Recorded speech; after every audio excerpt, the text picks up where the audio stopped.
Hello, ladies and gentlemen. Welcome to another episode of Under Construction. I'm your host, Ellis, otherwise known as the Admiral. It's Thursday. Never get the hang of Thursdays. Oh, this stream thing is messed up. Can't see the chat. And I refresh the page. I hope this doesn't break anything. There we go. I am doing... Well, I've been worse. We're late starting here because I just spent an awful long time cleaning up vomit and diarrhea from the dog. Poor thing. Although I had a bit of a brainwave, which is, if I make these tiles large enough, we could do some of the patchworking just by copy-paste, and I'm going to try that now. So, unless something really gets my motor running tonight, I think I'm going to be in a kind of medium mood, because man, it's just been the last hour or so has been trying, deeply trying, and not really, a little bit. Still love Lafayette, but maybe I love him a little bit less when he gets into the cat box, eats the stuff in the cat box, and then pukes up the stuff in the cat box, and then has diarrhea on the carpet. Yeah, dogs be like that sometimes. Oh, can you stop with that?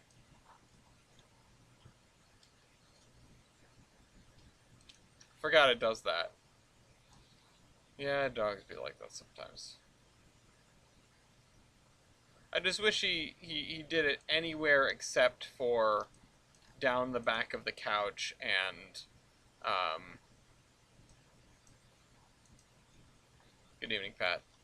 Down the back of the couch and on the carpet. Like, anywhere other than those places. But, you know, you can't always get what you want. Alright, so I did this. Honestly, I don't hate it. That is a time saver.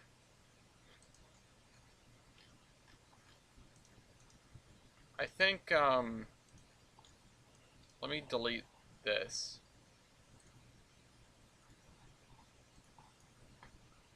I'm aware that it cannot be undone. Oh, it created 2 tiles. Alright. I'm thinking, what if I did an even bigger section, like, let's say this. Or, yeah. I mean, I think we'll stick to 2 by 2. I mean, have I exhausted all of the possibilities for different field textures? No, but thank you, Mopac. Lafayette. Oh, he's got his bone. I thought he was throwing up again. We'll have to do some of these by hand, but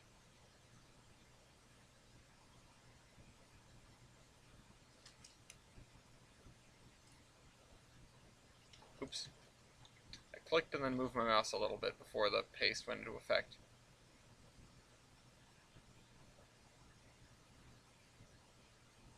There we go.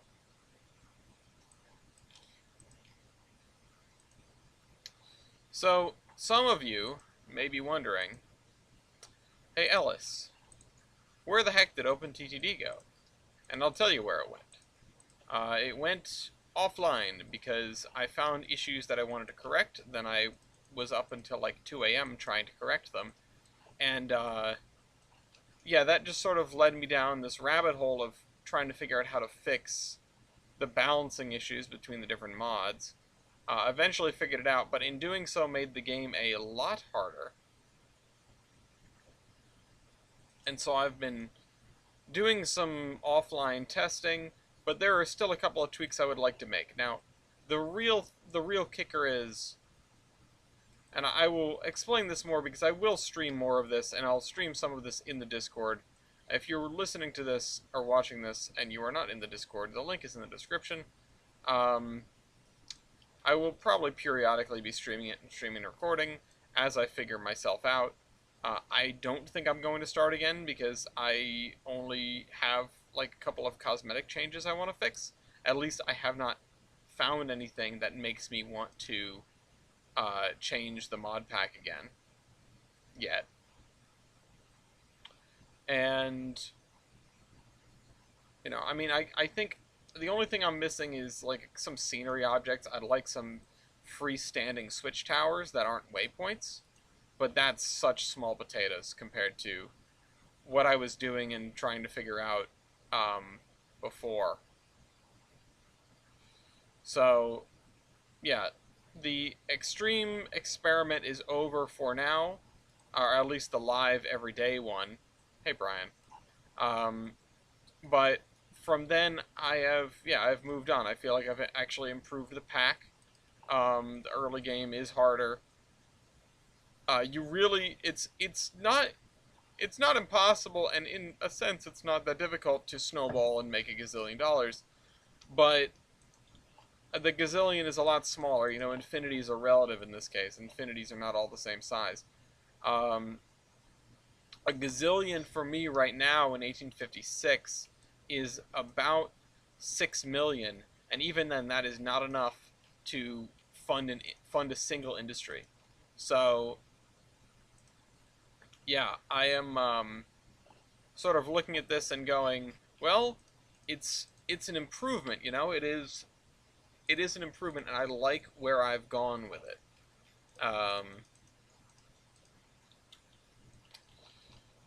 But the other thing is, BNSF did a derailment in your state. Did it get posted in Terminus News and tagged appropriately? Yeah, it did. Oh wait, it's not tagged. If you're listening to me saying this, we have emojis of all the Class 1 railroads to tag these stories so that I don't have to do any digging when I make the document for the podcast. It's not just for fun. I created those emotes, those reactions, so that people could say, like, oh, this is this railroad, if it's not obvious. Um, oh, pipe gone, good. Now, yeah, I made things harder, I made things cost more, I made vehicles that are stationary cost more, which does a lot to balance the NARS and the 2cc sets. They're still not totally balanced. The D16 and probably the commuter tank and the other locomotives in there are probably, um, you know, still cheaper. But the thing is, when they are stopped, the locomotives in NARS are 1/8 as expensive, and when they're stopped, the stuff in the 2cc pack, so like the D16, etc., those guys are 1/2 as expensive. So they're 4 times as expensive when stationary, and you know, maybe half as expensive when running. And you know, that does work out. Unlike me. Um, but yeah, I mean, that's it's just something to keep in mind, I guess. It should balance things considerably more. And in fact, it's at that point that I would recommend, for most applications, not even worrying too much about the running cost unless there's a severe difference. Um, and yeah, know that it's going to be pretty minimal in the long run.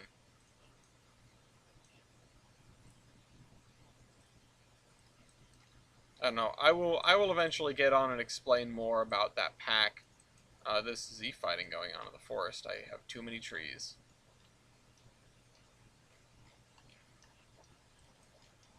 Whatever. We can fix that later, actually.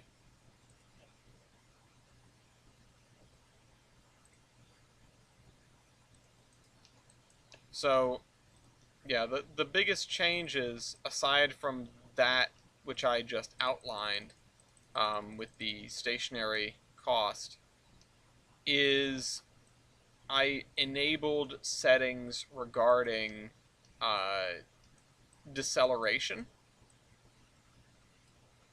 And now Trainz will sort of look ahead their deceleration distance instead of being able to stop immediately. So they will have more realistic braking physics.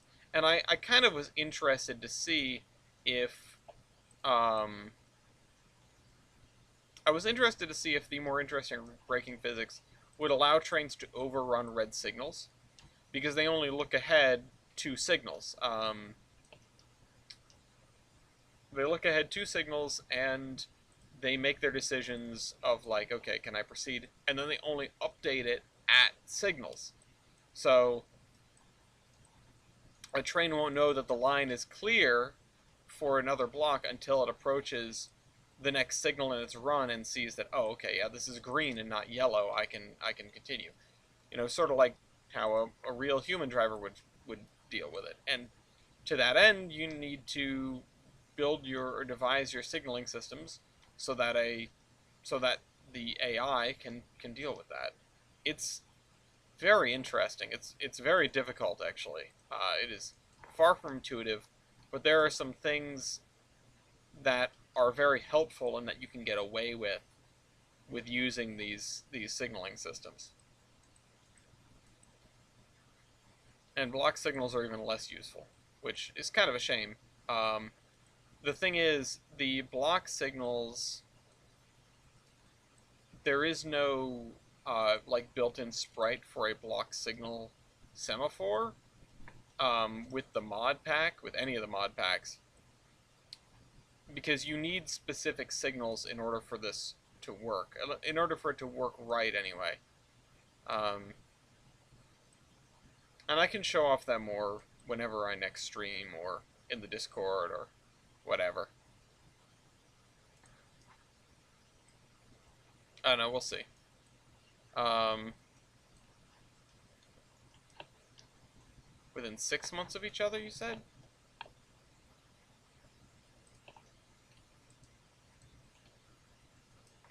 Talking about a game while playing another game. Yeah, I mean, this is the I Talk About Open TTD show, pretty much. That's just what's been on my mind lately. I mean, there was the other major thing today I did that wasn't work. So,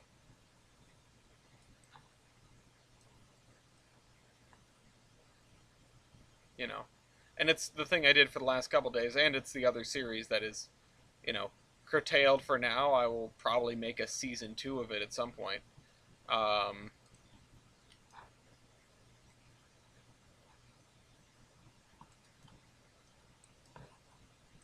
I've seen people add signals to every tile so they can minimize the weight of. Yeah, you can do that. I mean, signals do cost money to maintain, but you can do that. The thing is, I'm not sure. Well, as long as the signals are within the look-ahead distance, which I'm not sure what it is, um, it should work to do it like that. And then you can have, very short blocks. You can have the equivalent of like, what's the word, like rolling blocks. Um,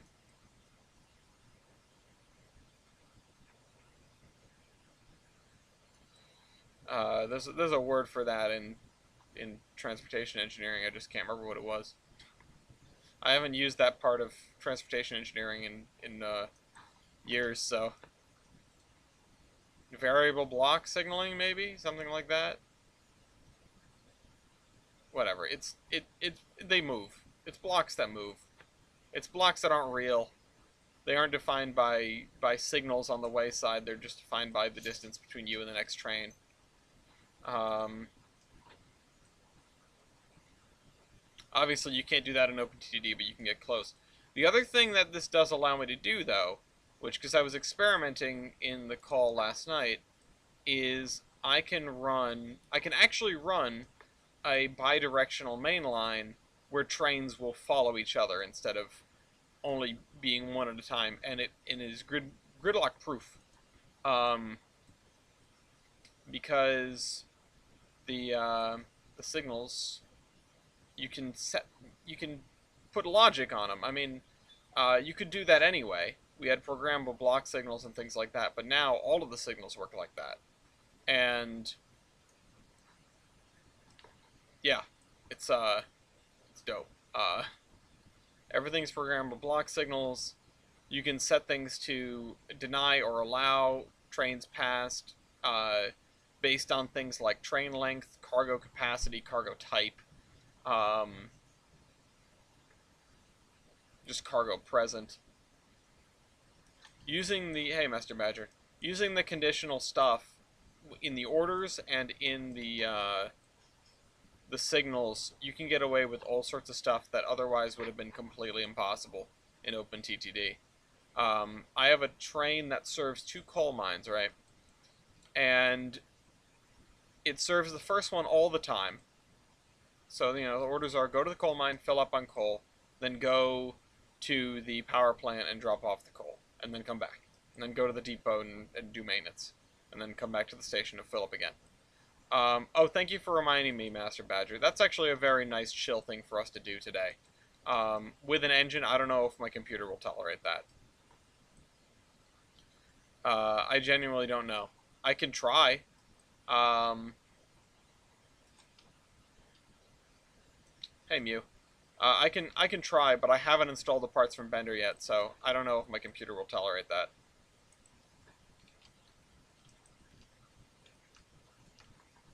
Honestly, to do a full system tour, if we want to go from Pan Am to... I mean, I guess it would be go to from Pan Am to Upper Doe Cliff. Yeah, I'm surprised too, Iser. Probably via here. So you go here, you go into here, and then you come out, and then you go down to Olive, and then you come back up. That'd be fun to do. We can only spend like an hour working today and just see if I can program that.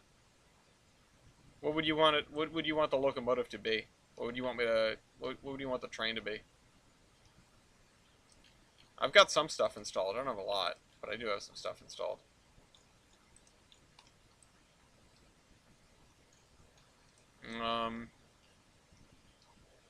Yeah, okay. So orders are go to the coal mine, fill up with coal, go to the power plant, come back. And then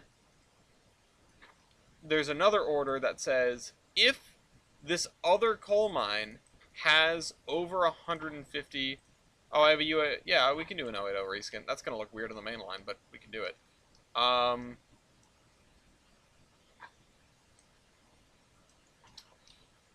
If the other coal mine has more than 150 tons of coal waiting, then go there instead.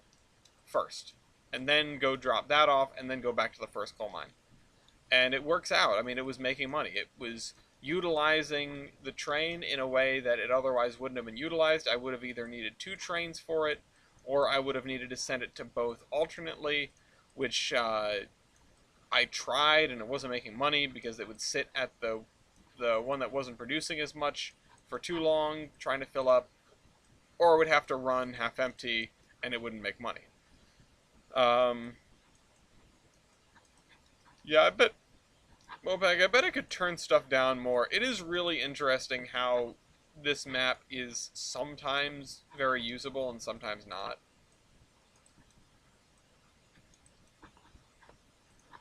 Now, the thing is, I'm going to try to make it work with, I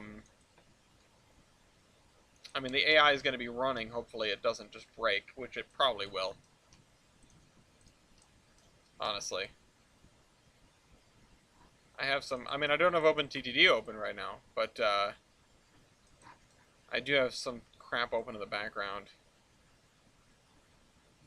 I had Steam open until we started this. I was just staring at my wish list. I've got like 6 items on my wish list that are on sale now, and stuff that I should probably buy that isn't on my wish list, like getting a Jackbox Party Pack, because I don't have one, and no one else does, and we don't have anyone to host for the community playdate, which people voted on Jackbox Party Pack. I'll figure it out. It's tomorrow. I have 24 hours to figure it out. Fiction right, I have like 15 disused coal mines. Some will have some switchers just abandoned there. Oh. But yeah, that's how I managed to make money with that. Because I just could not have them sitting. With the previous settings, especially with the NARS locomotives, it was basically free to have a locomotive just parked somewhere, not moving, but not stopped, but not moving, like waiting at a station, waiting at a signal. It was basically free.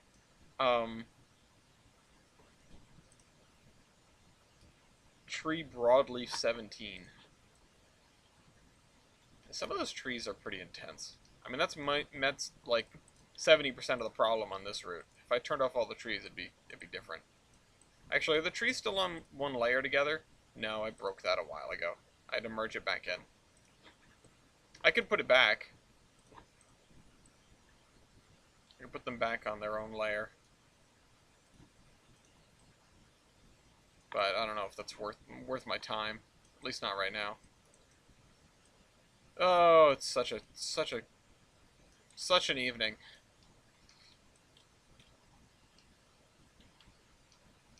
It absolutely is. You can mass replace stuff here. Bulk asset update replace. You can update more than one thing at a time, actually. And I've had to do that before.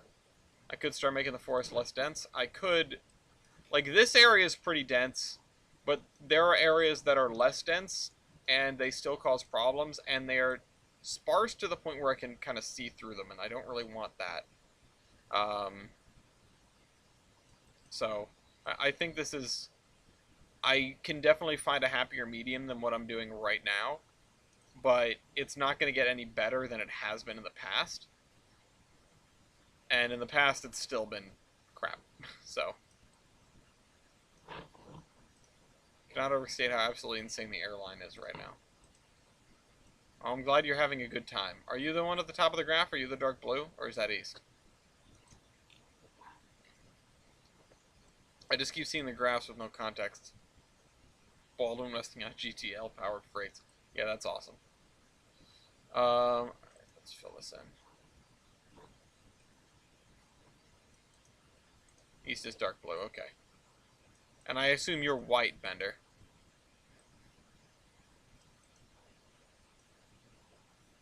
Let me just get this dirt up in here. Once we get to a good stopping point over here. It's first on the leaderboard, okay. My fiction route is going to be set in a mountainy area in the northeast. One of the locos that are definitely going to be on the line is my kit bashed of an H10. Yeah, H10 rather. I'm white in one of the oranges. Grand Theft Elevated Railway. I remember in the original Saints Row there were elevated trains that you could blow up.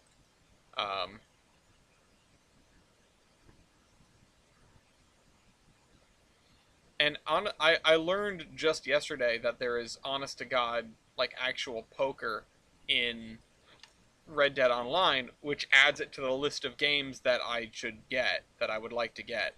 Unfortunately, I have a Steam gift card that's worth 2/3 of one game. So, mine is the same gray you used a lot. Oh, okay. Yeah, you're lucky I'm not in there. I would have taken that gray. I don't know what I would be if I wasn't gray, honestly. I don't want to take white away from Bender. I guess I'd be red.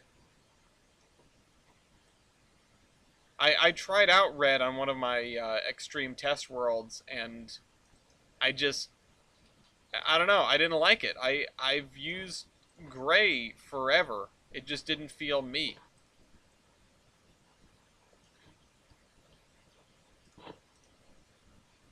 It's not necessarily due to me using the...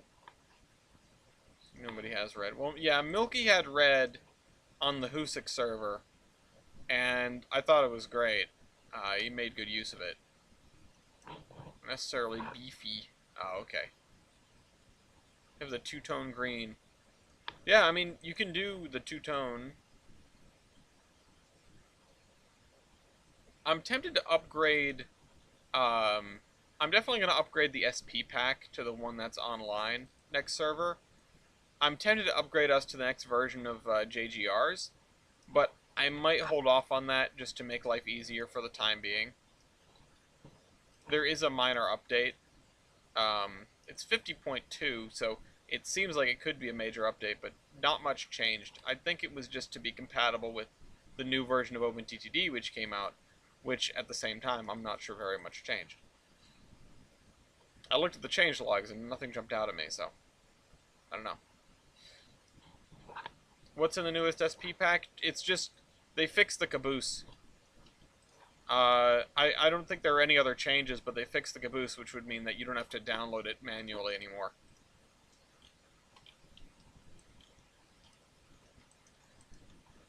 Other than that, I think there are no changes.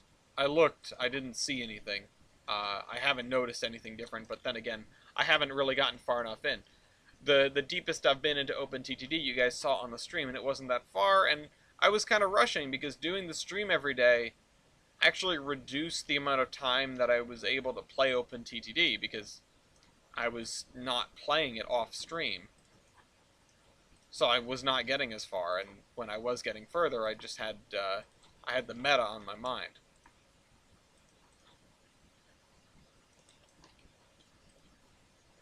You know, I realized, I think one of the things that you can do with orders in JGRs with the conditional stuff is you can set a speed limit to the orders. So if you have one of those SP pack locomotives that starts being very costly over, say, 30 miles an hour, while you could just set the track to 30, you could also just set the order to 30, and then it'll run at with a 30-mile-an-hour order.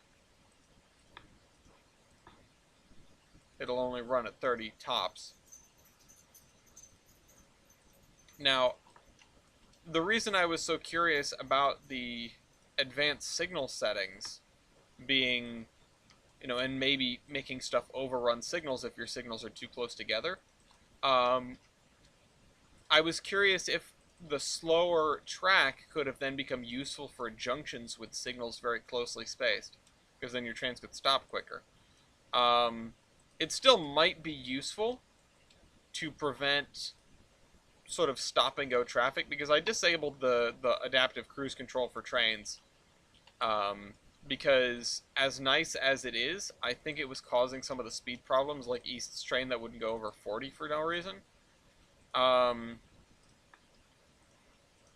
Unless it did have like some sort of ghost car going on, where it thought it had a 40-mile-an-hour wagon and it didn't. But I don't know how to use the... I don't know how I... So I know I don't use the same height map, but is there one you could download that is really big but would be a fun... Oh. MP map, tons of space, Riverlands 1.1. I'll keep that in mind. I mean, that would be for the people to decide on. It was Lassie limiting the train, yeah.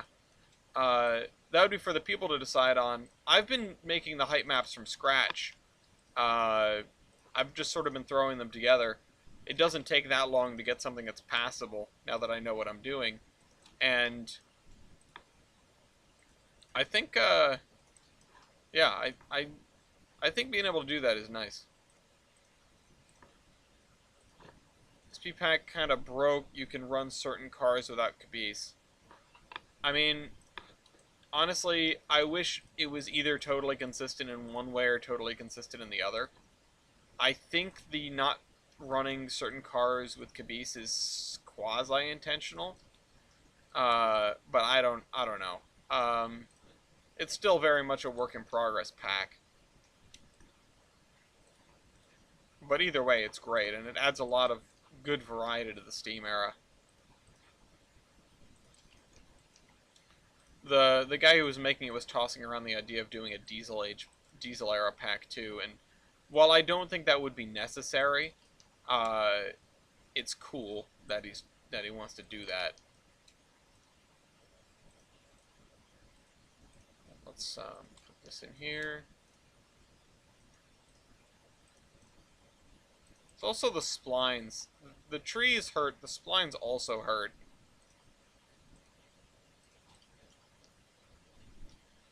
Massive trains of express boxcars that have no caboose. Aren't the express boxcars the... Yeah, I mean, I think those count as passenger cars because they belong in a passenger train. Uh, which is why they don't need a caboose. They say they need a caboose, we run without them, and no issues have come up. No. Well, whatever.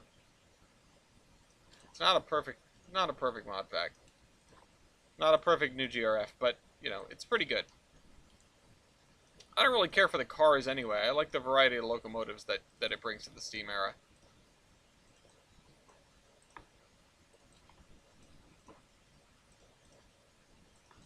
I'm also sort of learning, with the conditional orders and stuff, I'm learning in OpenTTD what I learned in Trainz a long time ago, which is that sometimes it genuinely is best just to prevent your trains from having any agency. Just lock down every option. You know, it works. Um,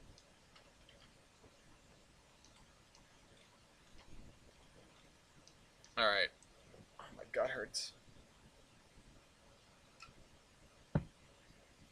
Also, my sound is off. Not that it matters. We're in Trainz, but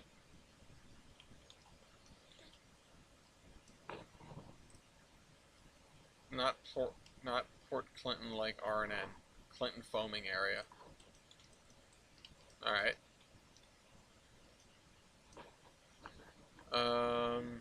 Give me this.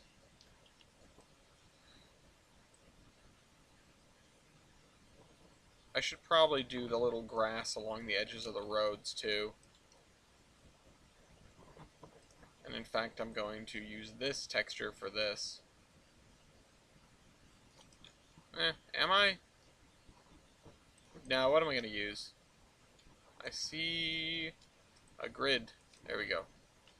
I'm going to use this texture.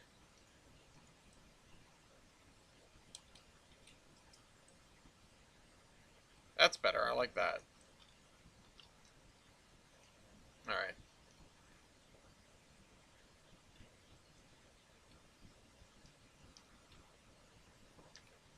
Let's go back along here and start drawing out this grass.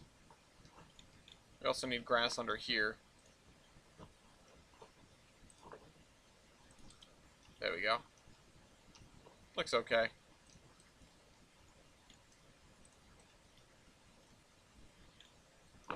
What wonderful fields for Cookie to conquer. I mean, make upscale Cookie to standard gauge, and we can talk.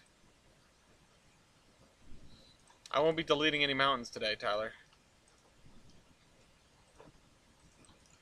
But I was just educating people with the gospel of conditionals.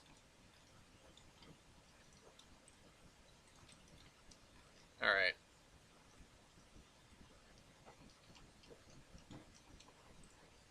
The thing is, I'm not sure if all of the signals work like that in... you will downscale my route. Yeah, okay. I'm not sure all the signals work like that in the setup we have, but in extreme or in extreme experimental, they all work. They all are the programmable signals, which is wonderful and incredible. Yes, please finish Alna Center. Please finish Alna Center and everything else. So that TJ can build the whole WWF, and I can build the railroad whose name escapes me. That I probably should have written down somewhere. I had all that lore just in my head, and I'm not even sure if I wrote it down.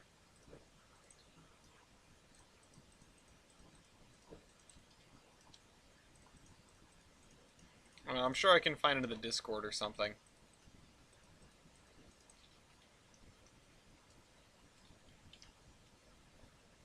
I mean, if you guys finish 2-foot stuff, it's gonna end up on here. If it ends up on the DLS, it's gonna end up on here. I need it. It's what the people want.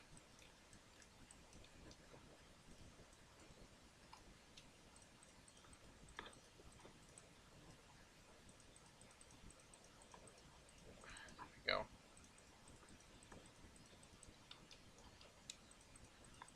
But yeah, we'll go Pan Am to, we'll go Pan Am to Mason's Landing, to Mason Valley, back to Mason's Landing, to Olive, to, Upper Doe Cliff, I guess. Yeah, we'll do the tour in maybe 20 minutes or so. I don't know how it's going to work, honestly. I don't know if it's going to work. We might run into some traffic. You know, we're not exactly designed to be squeezing on other trains here. Everything's scheduled. But we'll make it work. I'll do it on the hour. I'll do it on the hour or whenever I finish. Whenever I reach a good stopping point. I guess whichever comes first.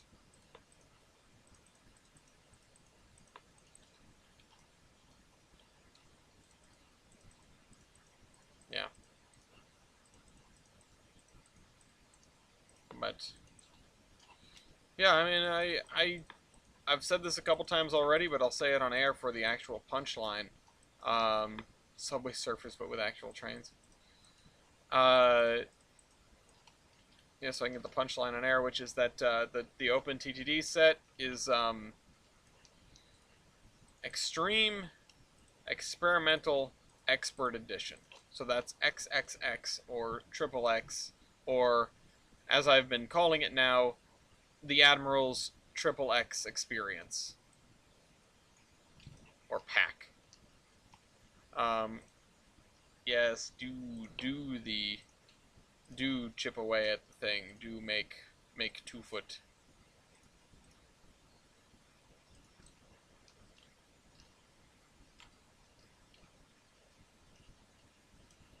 All right, let's see if I get the 080.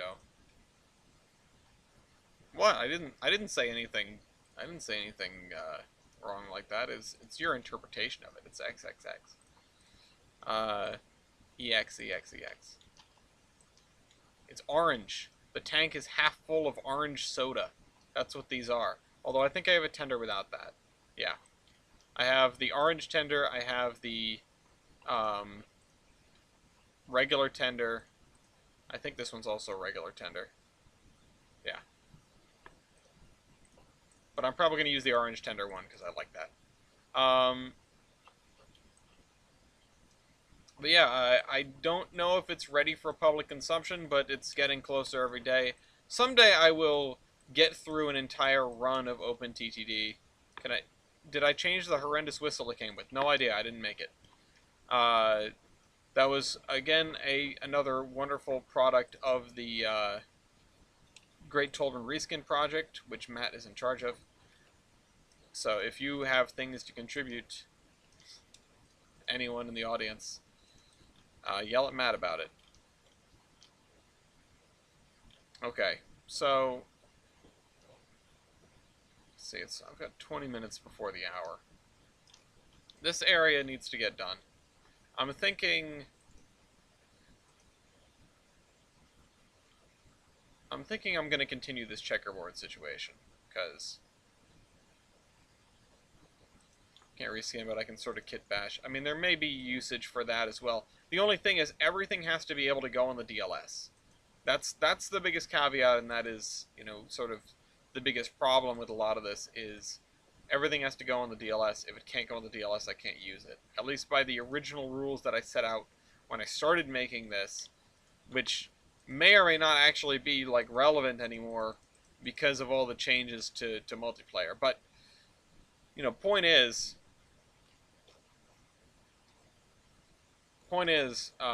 that's what I'm shooting for still.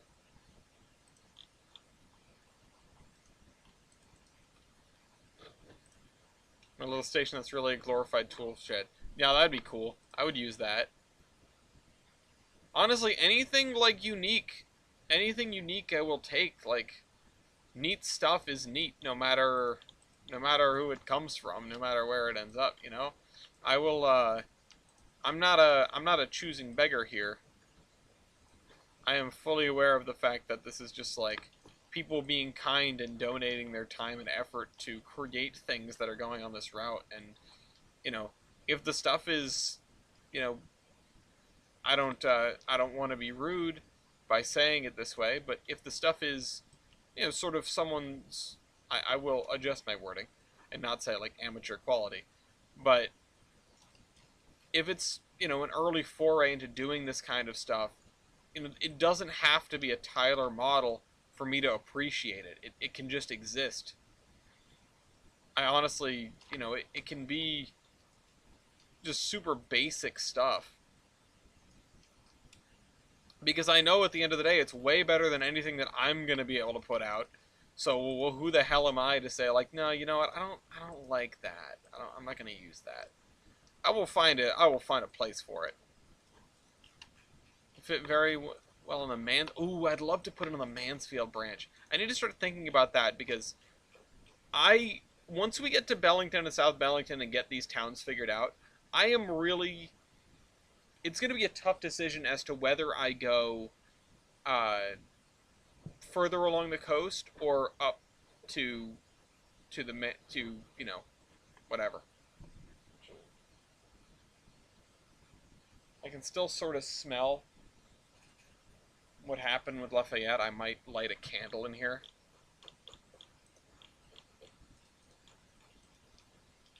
I might do it once we start moving. Sort of making my stomach not feel good.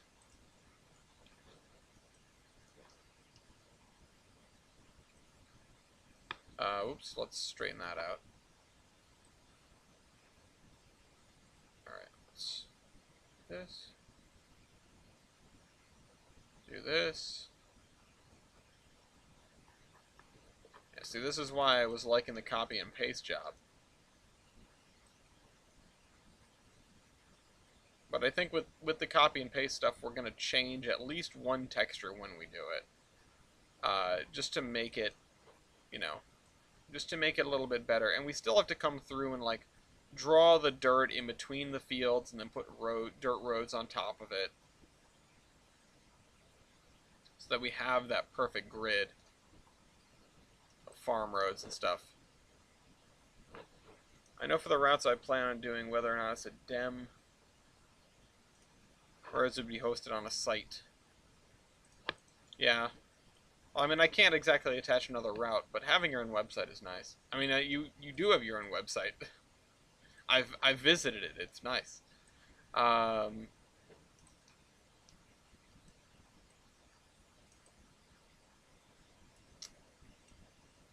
right, there we go.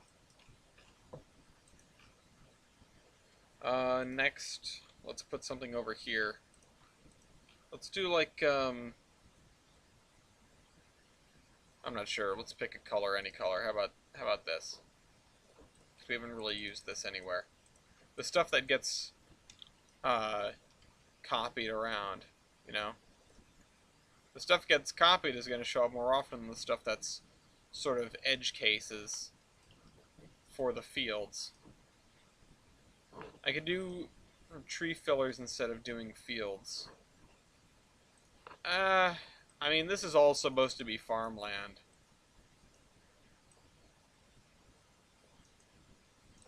Unless there's a reason to, I don't know why they would have just left one section as trees. Unless someone's doing tree farming, but this is not the spot. It's not the play here. I haven't seen anything like that when I've been trolling on, like, Google Earth, but maybe I'm wrong. I'll leave it to the farm experts.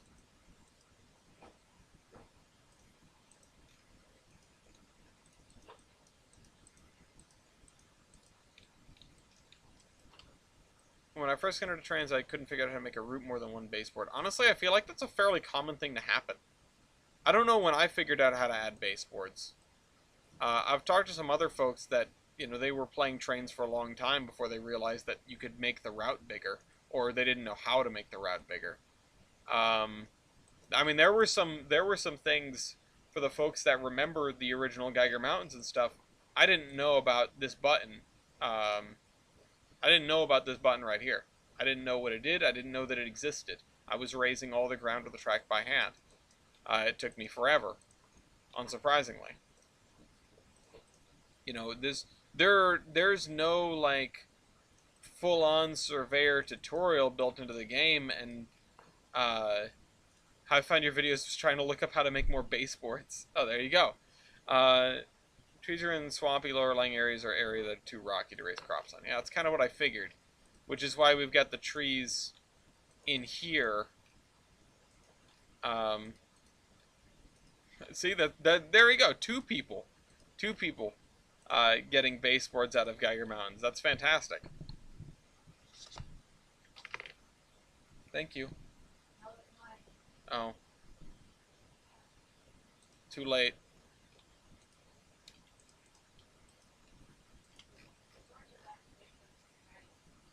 Yeah. Anyway, yeah. Like I was saying, there's no like full-on tutorial built into the game about how to make a route and how to use the commands that are in the game to do so. It's just not it's non-existent. And there's stuff on YouTube, but because Train Surveyor is so broad, you know, you can do whatever you want with it practically. Um, you can make everything from dem routes to model routes, you know. I mean, I talked to him earlier. I'll catch you up later. Um, Those N3V Surveyor tutorials. Yeah, they existed. I don't remember what year that those came out.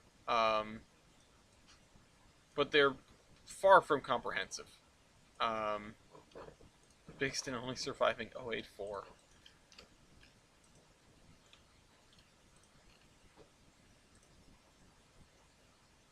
They're nice, but it's just a place to start, really.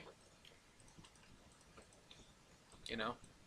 Um, and sometimes, you know, especially when you're young, and especially back in the the 2000s, back in the aughts, in the mid aughts even, uh, it was not the content wasn't readily available necessarily. I mean, this is back before N3V, and even if it was available, you might not know where to find it.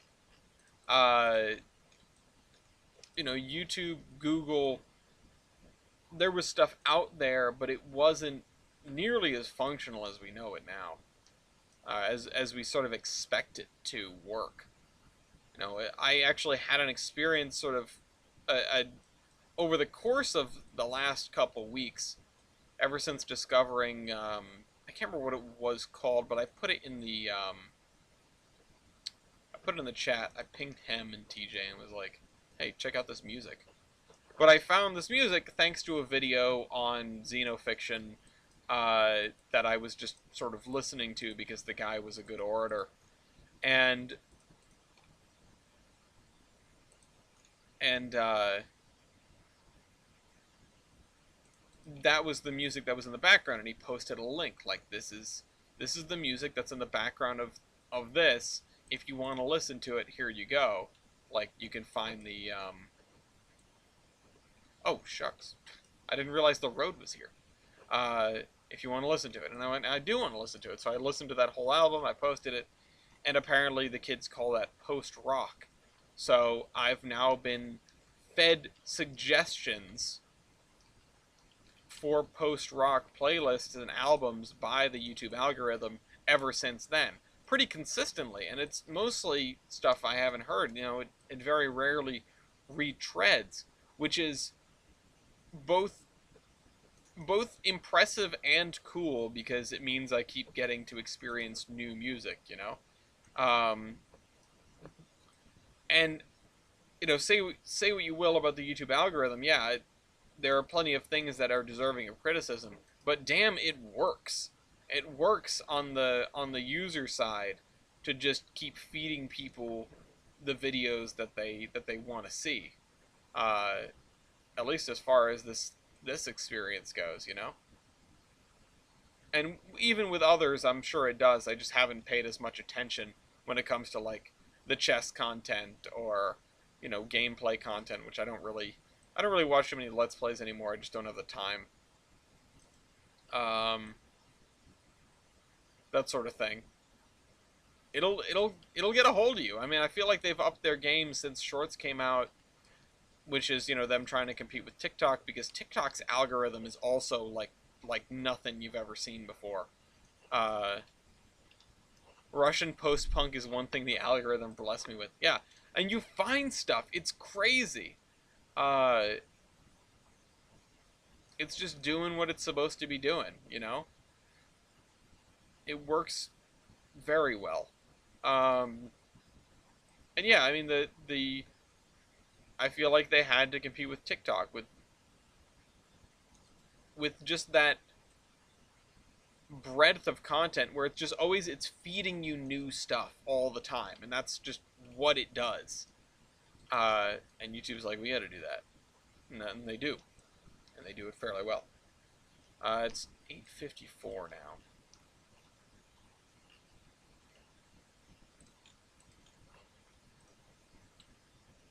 So a bit off topic. In OpenTTD, when a coal mine reaches 100% transported, does it disappear? No, no. And in fact, if I understand, because when I play with the industry sets, they don't ever close industries, which on the one hand is a massive relief for those of you that remember locomotion, but on the other hand, I feel like it's missing a game mechanic, you know. But either way, these industries in FURS and XIS, which is, as they call it, a FURS alike. It's based off of FURS. Um, they never close, so I don't know. But no, if you manage to reach 100% transported, it just increases the chances that it's going to increase production if you have the setting turned on, which allows the economic fluctuations, which change the industry outputs. Um, I think that's an actual setting in vanilla OpenTTD. I know it's a setting in JGRs, but I don't think it was changed for JGRs. I think it was just uh, something that was in the vanilla game. I know you can turn that off. I have all that on too. Yeah, then it just increases. I think when you make the hell of use out of an industry, it gives it better odds to upgrade production, I think. And when you're not using industries, that's when they tend to close down, I think. I mean, it'll open to you the industry production does fluctuate, but it kind of sucks. You know, I'm pretty sure it's very similar to the way that it works in locomotion, which I never quite wrap my head around. So I can't claim to completely understand what's going on in vanilla OpenTTD either. But uh-oh, what was that? Oh, that was someone trying to get into the bot, I think. Unless I'm in a call somewhere and I don't know it. No, I don't think I am. Yeah. That's just the way it works. I wouldn't call 1187 the most useless engine that ever came to Strasbourg. I think it just missed its place in the sun. Then again, I should hate on it because it's Camelback. But on the other hand, they only had one fireman and it's designed for two. So that's another sort of problem.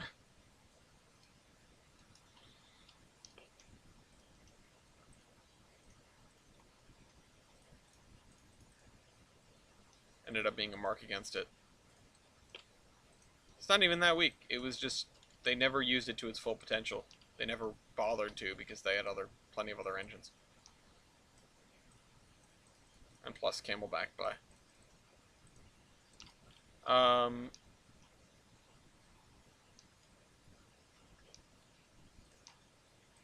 there we go. I mean, it would be neat to see an operating Camelback. The most useless engine in Strasbourg is when WW98 was there and never operated. Yeah, so I also had that. So yeah, ICER. That's the other problem, right? That's I looked at an earlier ship mod and I just went, yeah, you know what? We're just gonna deal with it. Like, you just get the freight barge until you get the thing, which is it's only like 4 years, which if you have the timescale turned down like we do on the server, that's about, I mean, that's like 8 hours. So that's a third of a day. But even still, I mean, you log into the server, you go, oh, you know what, I want to transport passengers from here and here. You know what, I'm gonna, I'll do it in the morning, you know, and then there you go.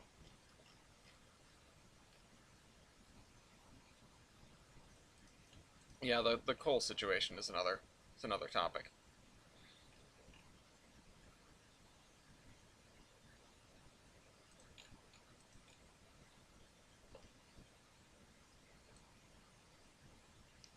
I still need to finish some of this town, but it's 9 o'clock.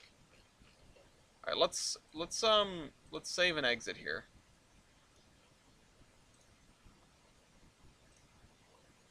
Oh shucks, the coal situation is not evolved in Japan's favor. I need to go and put the locomotive down in the session. I forgot because I don't know why my quick drive just don't work no more. So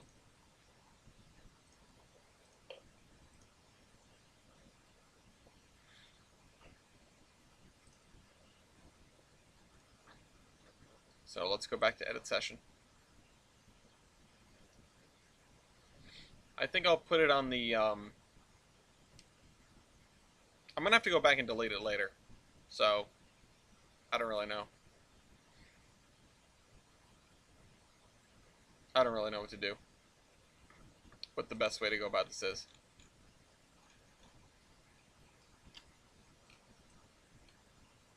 Let's just start it. Let's just put it over here. VMR 080 number 90. And we'll just sort of do a ride and talk. I guess that's how we'll spend the rest of the day here. A small passenger consist. Let me throw on just like one passenger car. Let's see.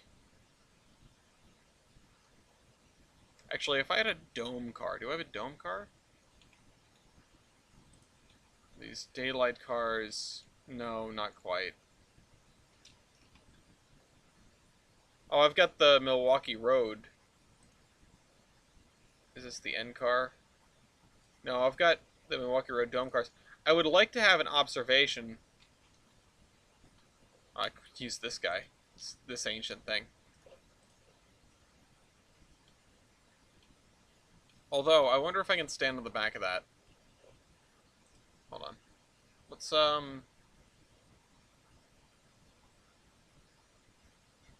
it's under here. Search filter.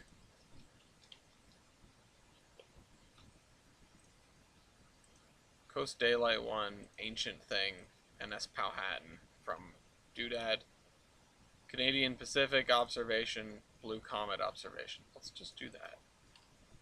Good old Blue Comet. Got it for free. Alright, let's just save this as underscore 01 so that it doesn't get in the way.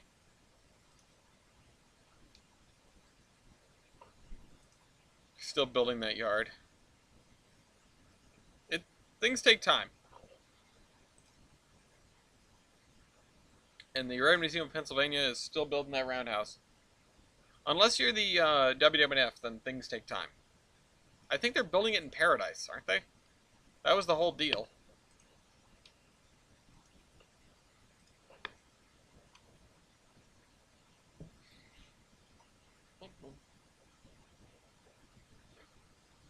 Back to select route. Do this. Drive session. If I remember right, it was supposed to be in Paradise. But yeah, I mean, COVID put the brakes on everything, so.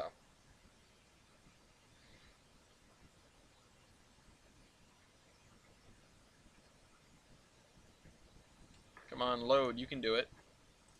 I believe in you.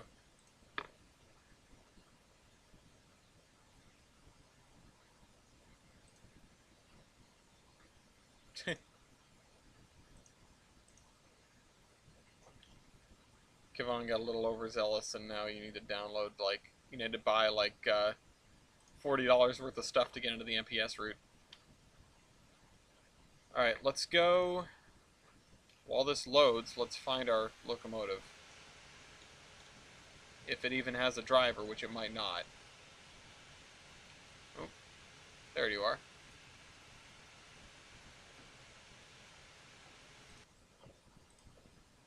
Nope. Oh, yeah. So there's what Pan Am's going to look like without any trees. Is that just the big steam cap? Yeah.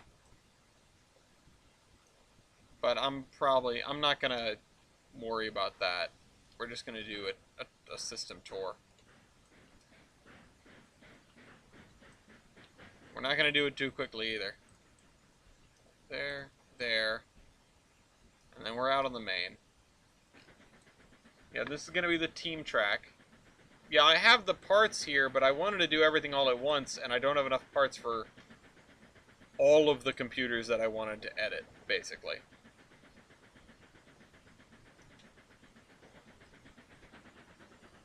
So unfortunately, I don't have any, like, lore to read or anything, but the thing I would do is talk about the creation of these areas for the people that are new.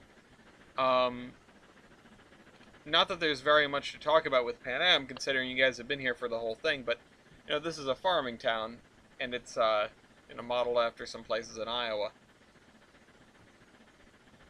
A little bit of Iowa, a little bit of Pennsylvania. Hey, Ryan.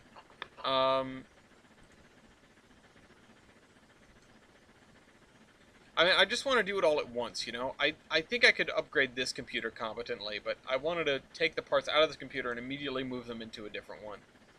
Especially this graphics card. Yeah, so corn, trees, and mining. Mostly just the corn, as it turns out. This area. And I think... Yeah, this area is not set up with an interlocking tower completely yet. So, we will see dawn break. Hey, Shortline. We're doing a system tour. I'm not even sure if I'm going to be able to get the whole thing done in the next hour, but Master Badger requested we do a system tour, and I'm feeling in a sort of meh mood, so Iowa and PA are very close to each other. I mean, in a manner of speaking. I can look at the back, right? Oh, come on, I can't look at the back. What a tease. Can't stand on the back. What is this?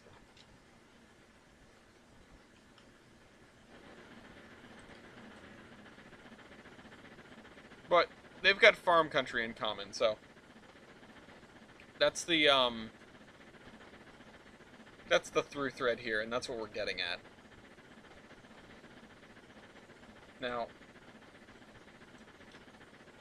I hate snow. Owl. I love snow. I want the snow. Give me the snow. We're pushing this 080 to the limit. Honestly, that's probably as far as I'm going to push it. Oh, I'm realizing I didn't put in the whatchamahoots, the invisible speed limit signs for going out onto the main line here.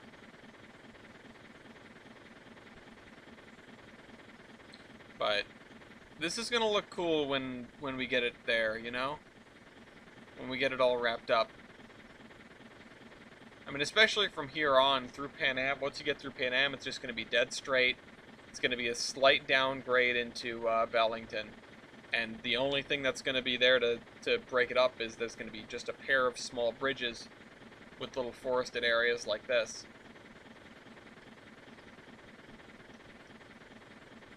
I would like another taste of winter. I probably should cut back on this, but it's not a big deal that the foliage is encroaching a little bit. Well, something has happened. If we see derailments pop up, then we know that things have gone badly, but maybe we'll get a miracle and things will work fine.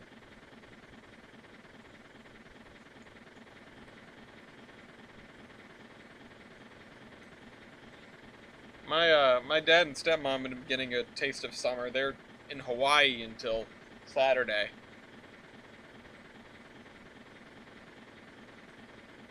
I was just thinking about wanting to drive a train too, which is sort of why I was so on board with the idea of doing this today. Again, on top of me just not feeling like it. It lets me, you know, it lets me take in the route from ground level, which I don't usually get to do. I like that. I like enjoying the fruits of my labor, you know? So, I don't really know what we're gonna do when it comes to, when it comes to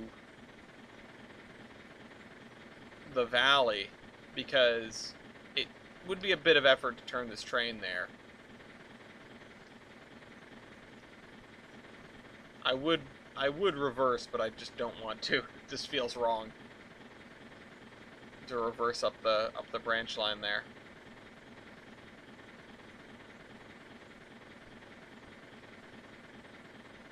And if we hang it at like an average speed of 40 miles an hour, like I said, I'm still not totally sure if we'll be able to do the whole route in an hour.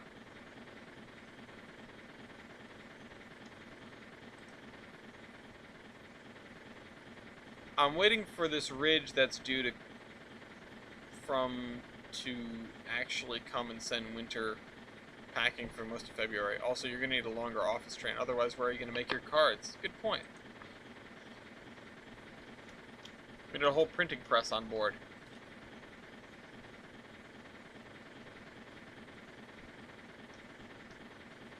This is the turnoff for the mill.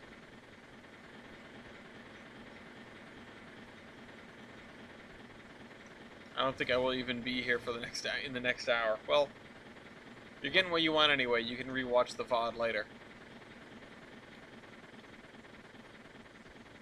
Look at the endless prairie. I actually really like the transition between the areas. We're going to be sort of going through it from this direction for the first time. I'm certainly going to be going through it from this direction for the first time. So, it'll be nice to see how it sort of turns from one thing into another. Turns from a oh, I see some grid. Well, thank you. I appreciate the compliment on how the route looks.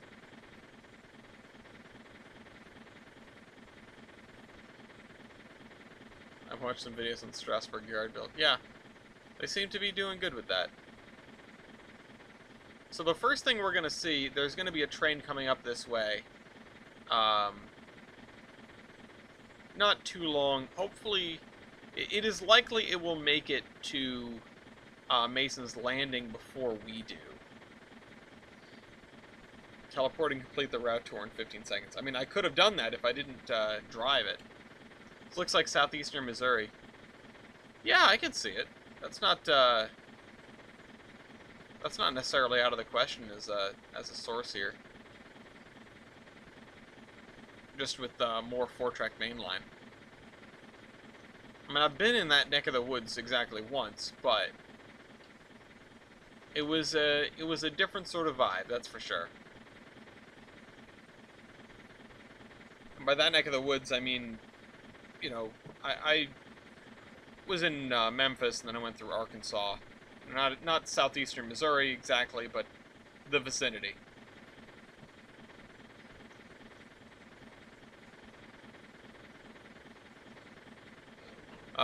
What's new in the world of trains? Did we get a size cap finally?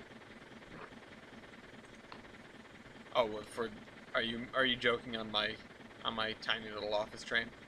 Or are you just saying like the class ones? Because no, I don't think they've maxed out over there. All it's missing is the giant ridge in the middle of the flatlines. Yeah, I mean, we've got hills in that direction, which, wow, I love the way this looks. Look at that. Look at the rows of trees and the mist and the hills in the distance. How cool is that?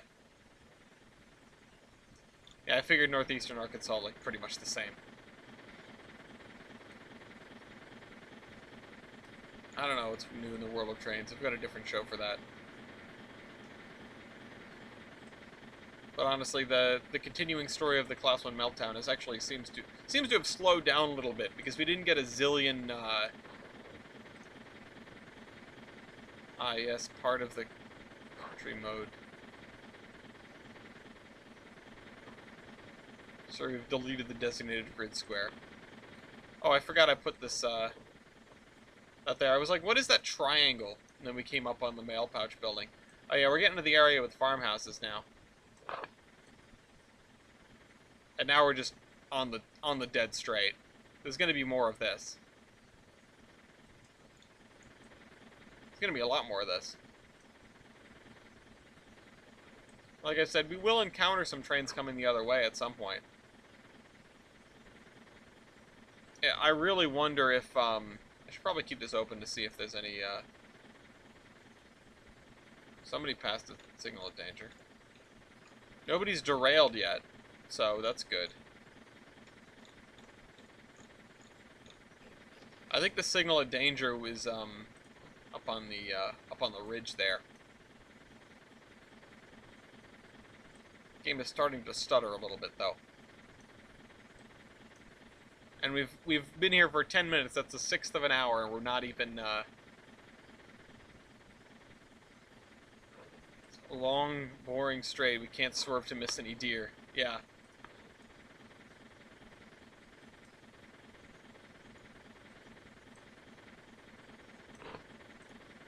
You can still make plenty of money doing passenger.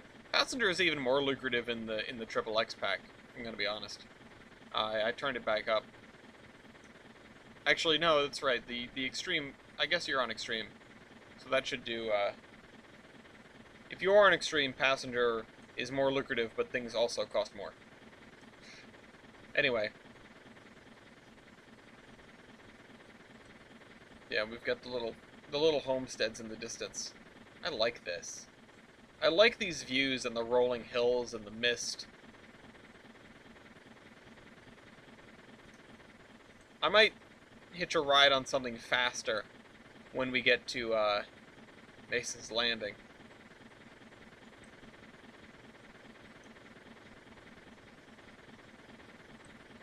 I also don't even know if I'd be able to go up the thing.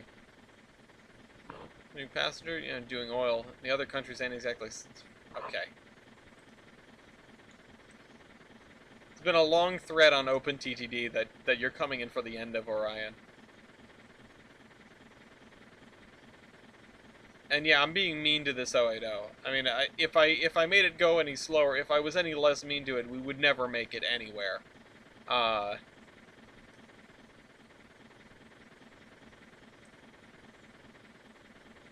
tufts of trees appearing in the distance. Yeah, I mean, I hope with my upgrades I'll be able to turn this up. I'm playing a lot of Ultimate Admiral Dreadnoughts. That's one of the games that's on my wish list that's on sale. They're also about to come out with 1.0, which is exciting. It's a really cool game. I get spurts of like, man, I really, really want that game, and then times where I don't even think about it. Should have used a 282. Love Mikadas. Yeah, well, I mean, Badger made the comment that he wanted to see the VMR 080s, and here we are on foreign trackage.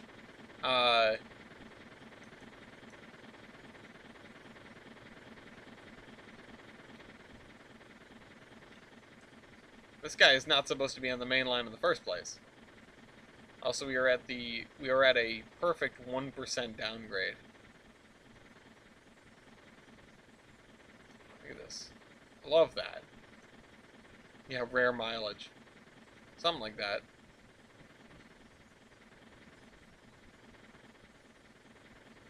This is like as steep as it gets on the Gilson Eastern too. I also saw Gurwo on the way home. Oh, that's cool. I still don't think I've ever seen Gurwo.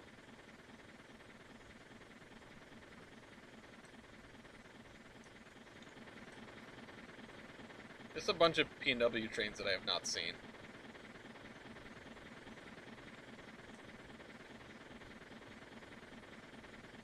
I am actually thoroughly enjoying this, though. This little trip here.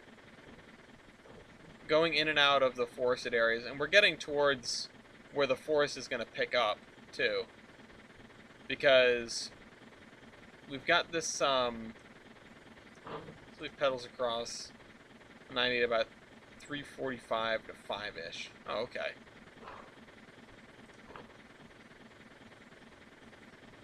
I'll see it at some point.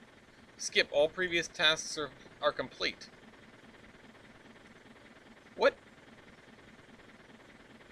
What has the notification to get done already?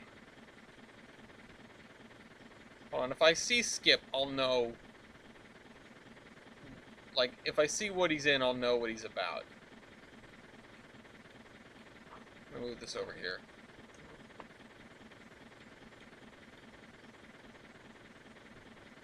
Skip. Oh, because he does multiple. No, wait, no, Skip is you. You're Skip. Why did you say all previous tasks are complete, or are there 2 Skips? Wish I could sort by name. I cannot. I think I must have left a notify in that set of commands, because it should not have told me that all previous tasks were complete.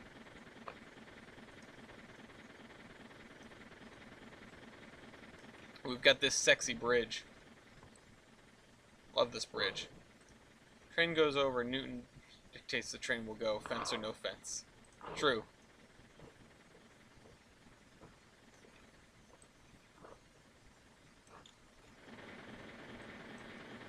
Yeah, I forgot about that bridge. There's that bridge. It's a fence made of stellinium. It will stop any train. We've got the little cow pass-throughs. Forgot we made those for this hilly area. The locomotive put into the mainland must be capable of at least 60 miles per hour. Well, take it up with Master Badger, okay?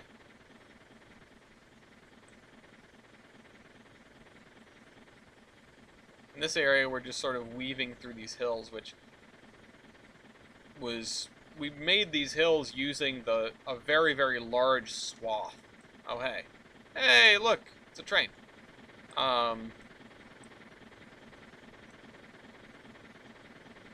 It's a meat.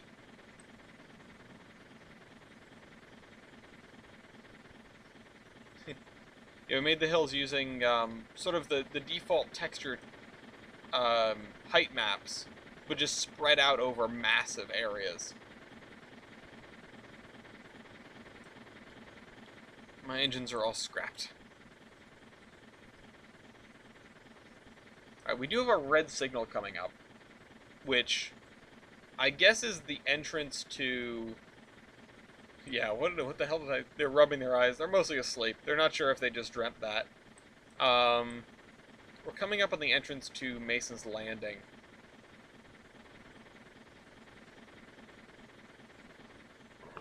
Mainline short line is still probably raggedy. True.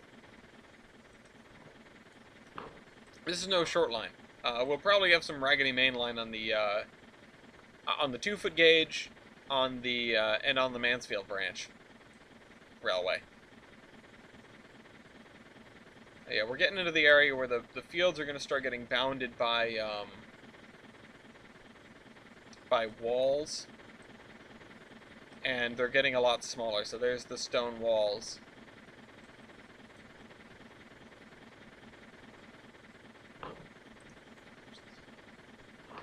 You should see a real fast freight.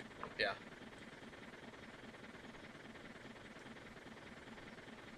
Let's see. So we're at 20 minutes now. We've made it... Can't answer that. Let's see. We want to go... You know, let's just go into the yard. Track 3 northbound to yard.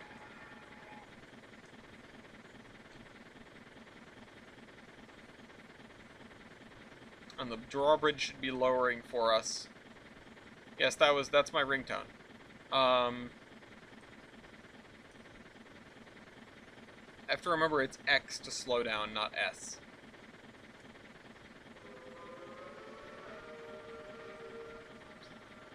What a horn, what a whistle.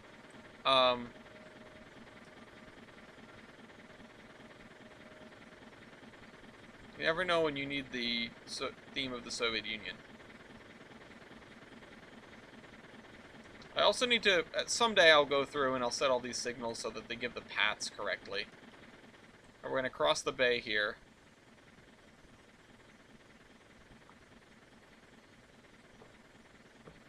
Into the town of Mason's Landing.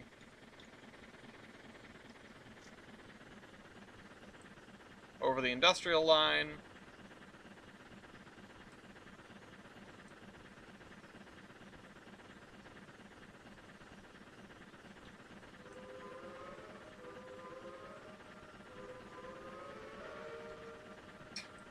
That sounds atrocious. Where's my mouse cursor?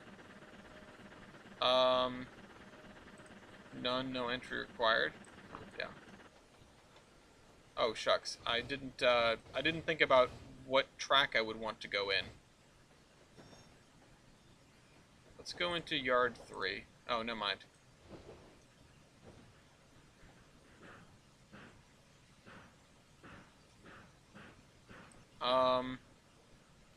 Yeah, yard 4 has got stuff on it.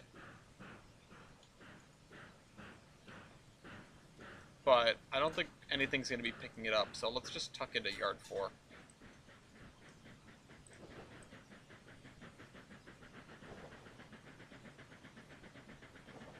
And there's nothing here that I can oh wait, we've got a shunter. Oh wait, I missed yard 4. Alright, well here we are anyway.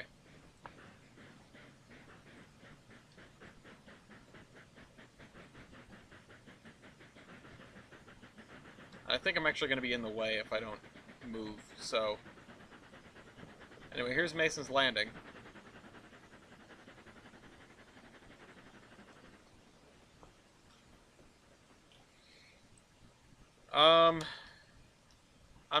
I'm a little bit torn on what to do at this point, because I just told it we're not leaving this way, but to go back the other way would be kind of ridiculous, so let's, here's what we're gonna do. We're gonna figure out where the passenger train is. There you are. And we'll just ride with him for a little bit. Even though it goes 20 miles an hour for no reason.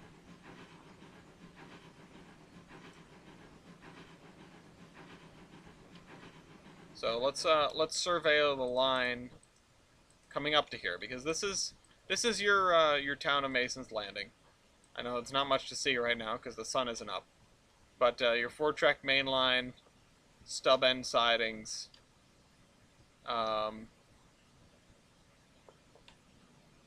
engine house, and then the branch line comes out this way, crosses over the trolley track, heads up this way.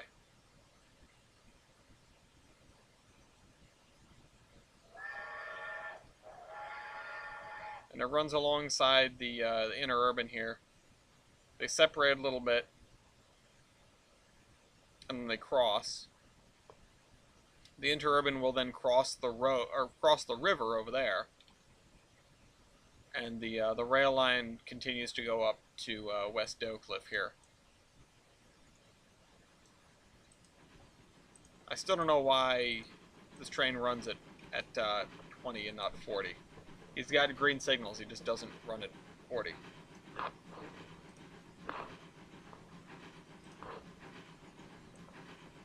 Yeah, you were hearing 3254, that's true. I really don't understand why. I've been vexed by this forever and ever, and I just don't get it. I keep changing the signals out, keep changing the signals out, keep changing the signals out, and I finally get ones that will display, you know, green. I'm about to misspeak real. Yeah, I know. I heard it come up. I might miss it today. Oh well. You know what I'm doing. No, it's not on a gradient. It literally just slows right down to 20 miles an hour like it's running under yellows, and it figures out that it's under greens when it gets closer to this. I don't know why. I have yet to figure out why. I have tried a zillion things. and without being like super weird about it and placing a bunch of random extra signals or things like that. And even if I do, when the signals show green, it still runs at 20 like it's under yellows. It is just weird. Yeah, at least it looks cool, right?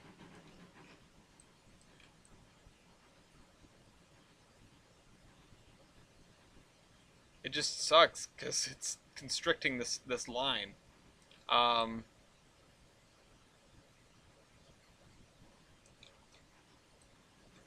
but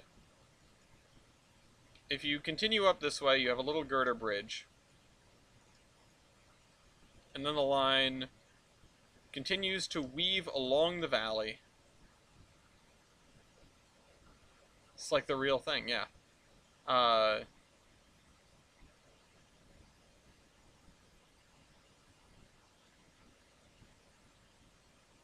and this guy, line is clear ahead for 2 blocks, but it's not showing the equivalent of green, which is just weird.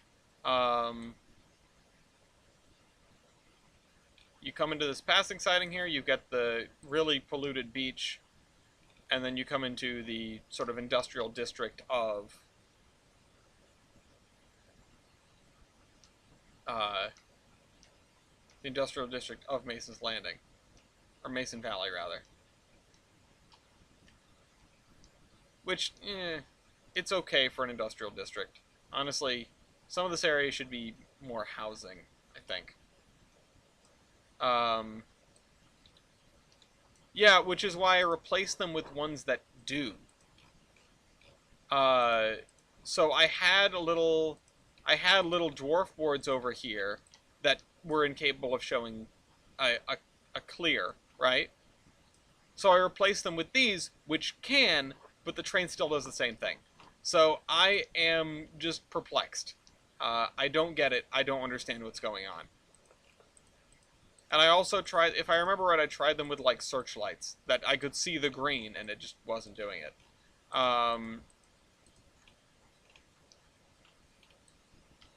But yeah, we've got again the industrial district here. We've got this, which honestly there should be some more buildings that go along with this instead of this just being a singular factory building out here. I should have extended it out this way.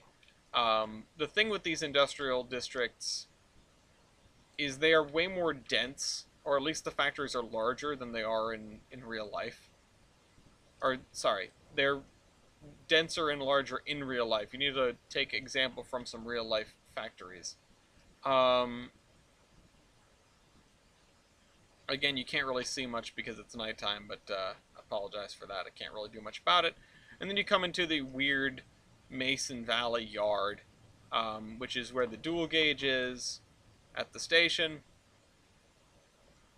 Across here, you've got your dual gauge yard, or your narrow gauge yard, narrow gauge engine house with 491.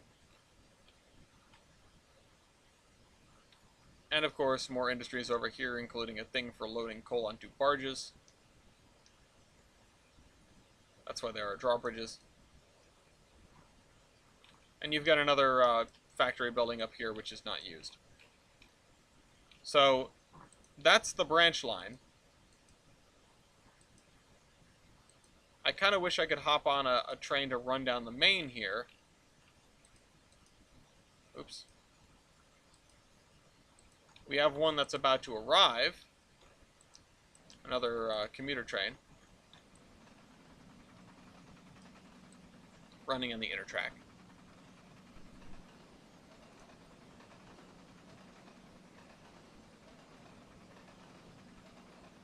It's going to pull in. I don't think we have a freight train set up going the other way, which is why I left the 080 where it is.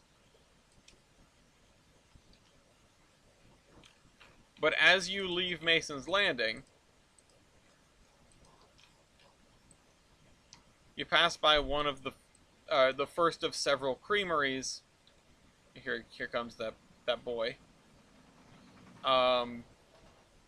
And open up into what is mostly grazing land.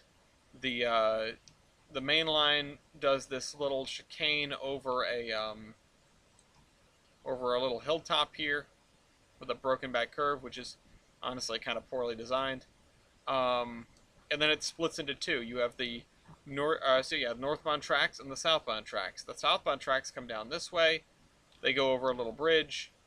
I can see some grid in the trees. That's not good. You're welcome, Master Badger. Have a great night. And just wind along the coastline here.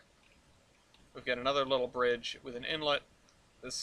The northbound tracks have a slightly larger bridge. We also have the highway, which begins to parallel it all. We have an abandoned spur for this place.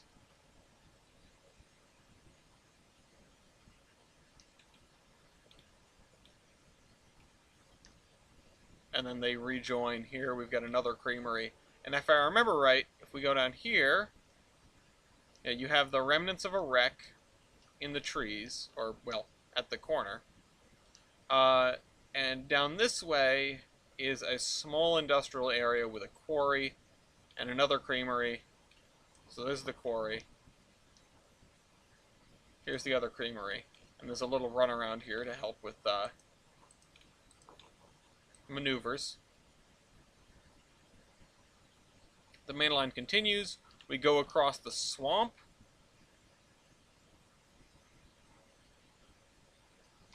Which, yeah, just a lot of straight sections here of bridges that are punctuated by these embankments with curves on them. And the swamp is, you know, it's just big depression in here. Same. Also, why is this... Line is clear ahead for 1 block. Why is something trying to come this way?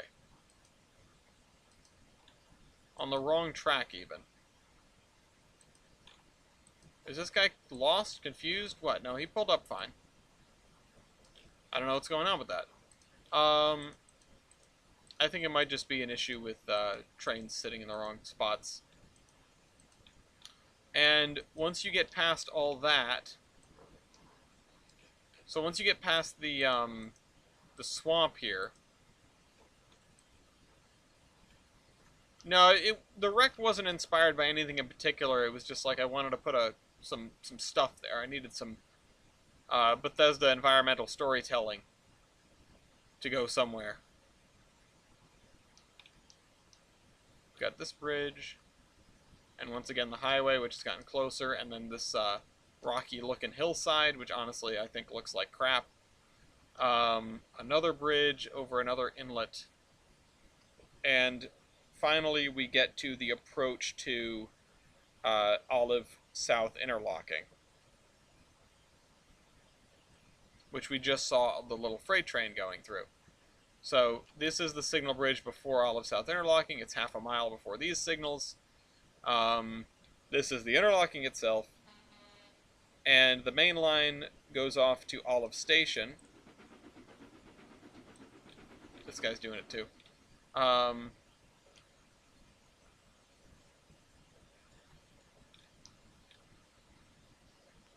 there's another one of the commuter trains. They run on pretty tight headways in the morning. Olive Station. And then into Olive, which is where things really start to chug. Because Olive is big and detailed. Relatively speaking. Olive South interlocking. And then that leads out to staging that way. But our current protagonist is winding his way into... our current protagonist, Lord Voldemort, is currently winding his way into the yard here with stuff that is coming from Mason's Landing. So these guys, I think, are full. Oops. Yeah, so these two cars have general goods. This, I think, is full. No, sorry, that's empty because that's for the feed and seed. This... I don't know why it won't show me the details now. This is full of beer from the brewery. We got 2 empty flat cars, an empty gon, and 1 empty hopper, and that's it. That's This is, once again, this is all stuff that came out of, excuse me, Mason Valley, or sorry, Mason's Landing specifically. Mason Valley will be handled by another train later in the day. Excuse me. Pinkman.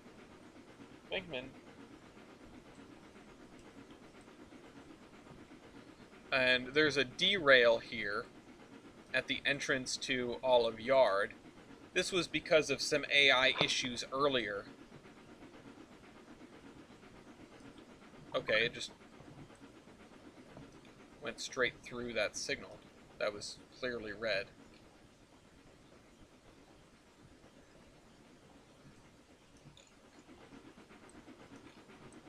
But whatever.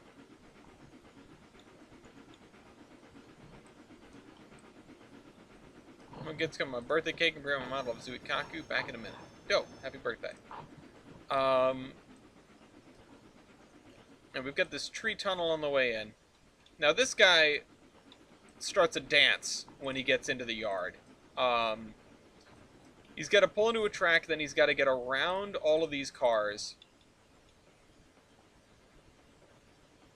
Can I sit inside here? Yeah, I can.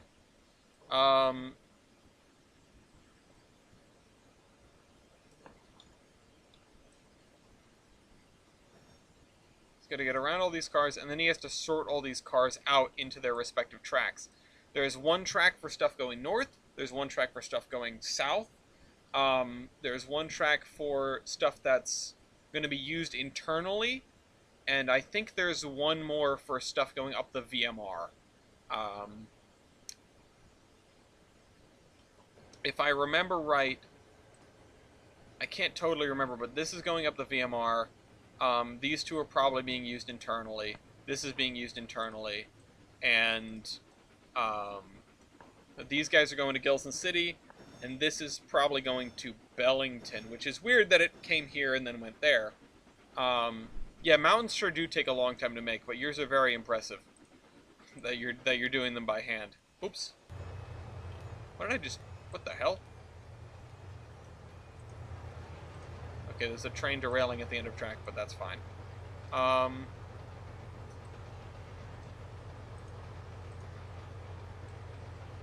These guys are balling. This is what I struggled with this guy, and then I finally got this to work, and I think it might have something to do with the signals, but it might have something to do with some other things. This is my 4 HPT intermodal train, the highest priority stacks, Alcos on whatevers. Yes, baby? Can I call the dog? Lafayette! Lafayette! Refresh my memory, is the VMR the one that has the grade inspired by Helmstetter Curve? I don't know if anything's inspired by Helmstetter Curve, because is that the one at the Western Maryland?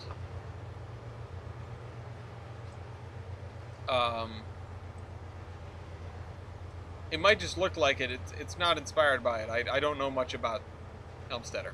I've seen like exactly one photo of it, and it's the one that's on the trading card for 1309.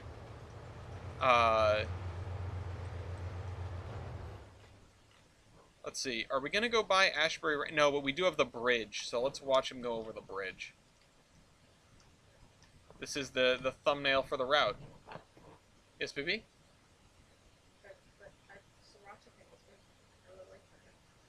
What was? Oh, okay. That's what it was. I thought you were talking about the honey and mustard. Yeah, I was like, No. you used it without me? No, of course not. It was actually really good, especially with Good. the chicken. No, it's a bagel. He's a catastrophe causer just by using the bathroom. I mean, I don't think that's gonna stop Lafayette. I mean, I'm not saying it's gonna stop Lafayette, but if we can prevent him from making a mess, it'd be one less thing to worry about. I guess. Um, I love you too. You looked at the link I sent you. I looked at it just as like a, ooh, let me check the website out. I didn't like dig into it, and Gloria was not with me. Um, I mentioned it. I mentioned it to them. What? Okay, I love you. That's Icer, the one with the candles. So we're going around the I don't remember what I named this curve, but it was like the pinch point. Uh, yeah, this is. I think this was. I can't remember what I called this curve. But Hi. no bacon candle. TJ. And we have Hi, this, TJ. which is the crossing that I never did ATLS for. I just didn't bother. Hold on, let me get one of the candles. Oh, Gloria's gonna show off the candles. Um, oh, it was the kink. It was the kink, is what I called it. No, Matt, no bacon candle. Now other people are saying hi, Gloria. Um, Mew said hi, Gloria, and Hem said hi, Gloria. Hi, guys. I also just got a candle, says TJ. So this is what's this? This is It's a lot of things. Brian also says hi. Brian's jumping on the hi, Gloria train. hi, guys. I got candles. We made these candles, is the thing. Yes, we got a candle kit off Amazon. Mm-hmm. And we melted down our other candles and made This these is, candles out of them. Like, this is the weird one, the one we just made. Icer, do not make a bacon candle. It was terrible. Then we have the monstrosity, the 3 layers of red. Yeah, you can talk about what they were. I mean, one of them was the skull candle. Yeah, one of them was the. Oh. Can you stop holding it upside down? I like yeah, but stop. Cease. The candle. I mean, the candles are in fact made out of candle. That's correct. This one was. I had one of those bleeding skull candles, and we melted it down, and we mixed it with the candle that Ellis got from his grandfather, and then we had the strawberry one that's in this one, and then this is just white candle mixed with a little of the red candle, and then this is mostly bathroom candle. Yeah, I mean bathroom candle. It was like the blue, whatever it was. I don't remember the name of it. I don't remember the name of it either. Bathroom candle. No, it does not smell like bathroom. Important distinction. Well, it was the candle that was in the bathroom. Well, it smells like it's in a strawberry Bellini jar, so I mean. Yeah, I think none of those are strawberry Bellini though. No. Then we have this one, which I'm intrigued about, because it's from the tricolor candle that I have. Oh yeah, where it's all mixed together. It's the 3 different. Oh wait, did you just make that one? No, not yet. I haven't made a candle yet. Oh, okay. I melted the wax a little bit, but other than that, I have not made candles. The wick is in one of those. Candle smells like the bathroom at Ollie's. But yeah, candles. How's the stream going? It's going good. I was like, meh. The VMR intermodal is always my favorite to run. It's fun because you just get to bomb down the hill at 50.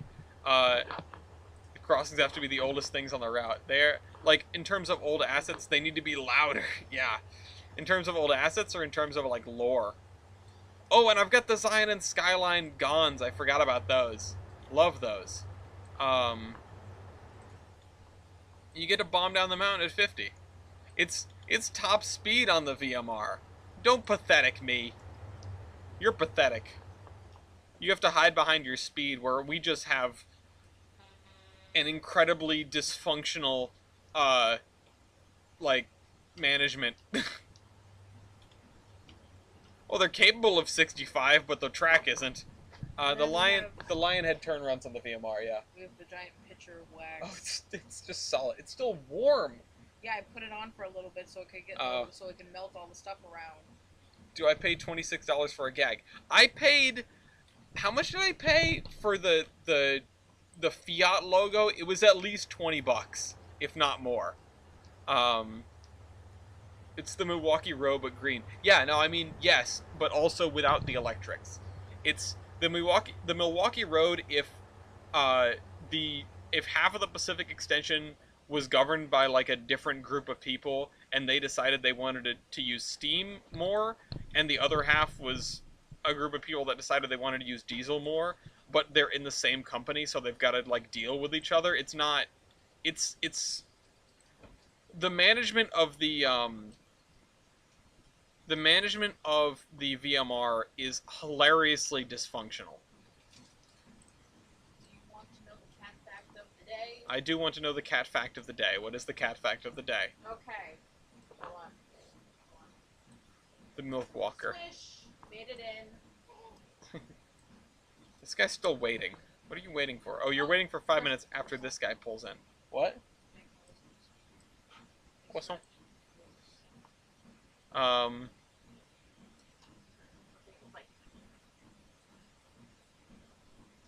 Did you know in 2015, Museum of the Moving Image held a Cat Vanguard film, a selection of experimental films inspired by and featuring cats, and included films by Stan Rockhag, Paula Chappelle, and Martha Colburn.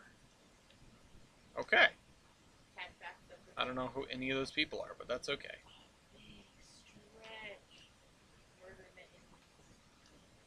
So we're not going to see it happen because it's going to take a while, but this, it would be, it's the Milwaukee Road plus Penn Central, yeah. This is the setup where this guy is going to come off the train and he's going to run around it and he's going to start sorting it out into these 3 tracks. Meanwhile, so these guys popped off the train, right? Yeah, where'd they go? Here they are. These guys are going to run around the train. They're going to grab the caboose from the end of the train, and they're going to stick it up with the other caboose here on the caboose track for the VMR.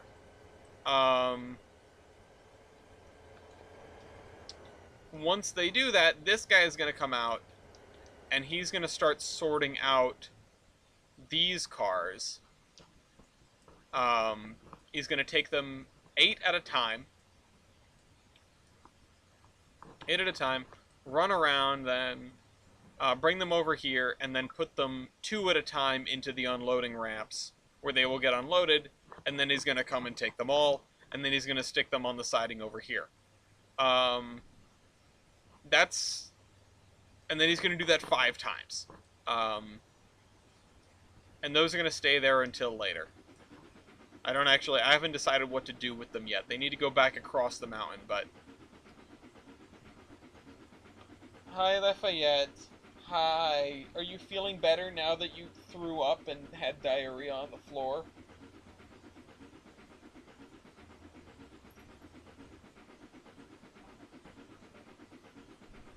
Oh, that smell is going to be burned into your mind. Honestly, I would have preferred that. Yeah. Or anywhere that wasn't the carpet. Anywhere! Come here. Come here. Come here. Come here. Come here. You're a good boy. Also, you can see where the game clock got slowed down. Because it is 5:47 in the game, and it is 9:52 in real life. I think we were pretty close to 1-to-1. Laffy time. He's a good boy. I mean, he wasn't a good boy today, but I don't think it was his fault. Well, I mean, it was his fault because he ate the cat poop and then he threw it up and then he had diarrhea because of it. Not good. But, I still love him. Lafayette a man moment. Yeah. Block is in use by another train. Train may require assistance to turn around. Oh, God.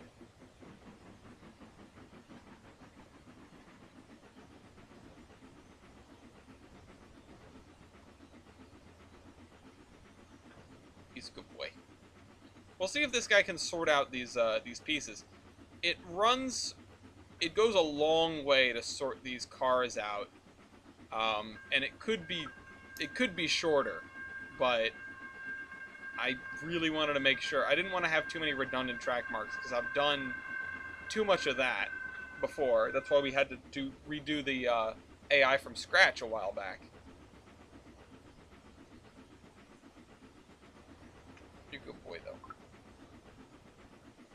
You kind of smell, but you're a good boy. We kind of smell.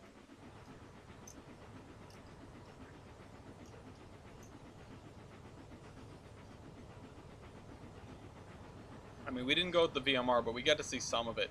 Now, the only thing is, I think... What trains are going up the VMR right now? 1, 2, 3... I am curious to see if this guy can sort the thing. Hey, look, there goes another commuter train.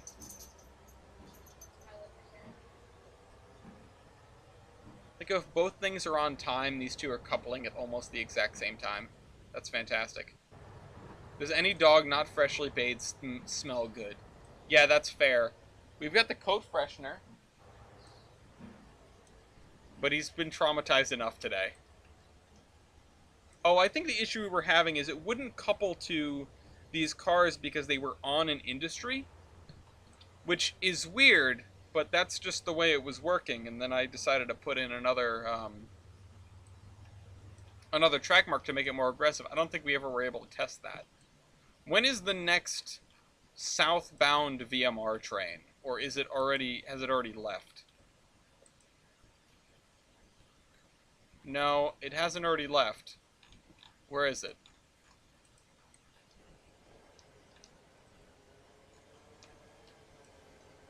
It's you. You're waiting for 6:05. Okay, so yeah, in 15 minutes this guy is gonna leave, but we're not gonna be around to see it. Waiting for access to what? Hold on, what? That seemed not good.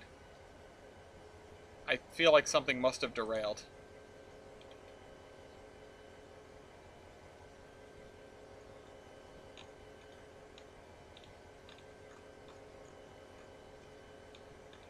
No, I guess not. Yeah, this is gonna run, and then these are like, I think, in half-hour increments. Yeah, 6:35, 7:05, 7:35, 8:05, and I think this one's 9:05. Because we've got our three RDC trains, 2 of which are coming in, and the other one is already here.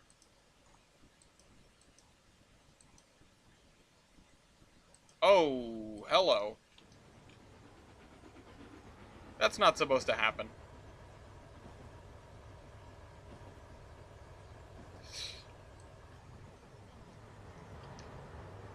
Maybe I should adjust some timing there so that that does not happen.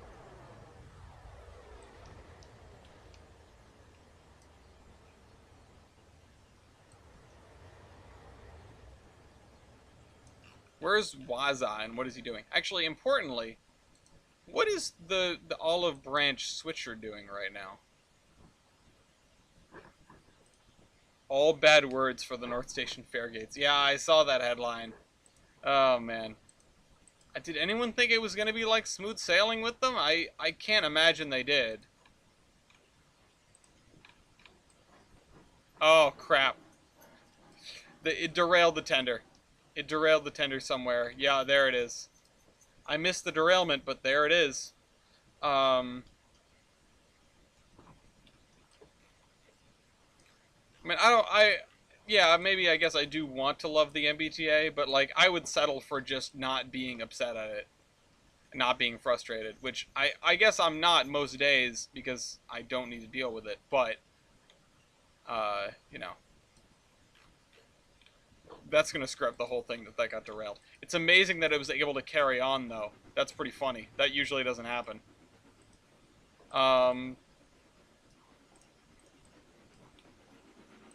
I saw it trying to get access to the tender, and I was just like, that doesn't seem right. But that means this guy is doing the most hardcore switching, which this train right here is the Lionhead turn, which I'm realizing has too many coal cars on it.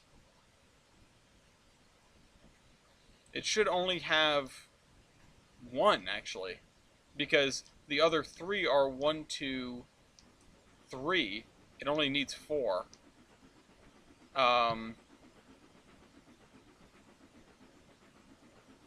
yeah, that's neither here nor there, I guess. That's something for later, because I don't think the Lionhead turn is programmed at all. If I ever get back to doing the programming. You are the Lionhead turn. Yeah. Insert commands from library Lionhead turn. I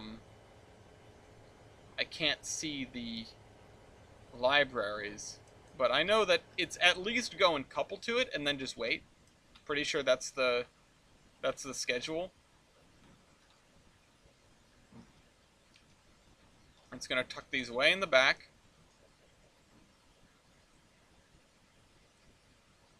Hi Lafayette.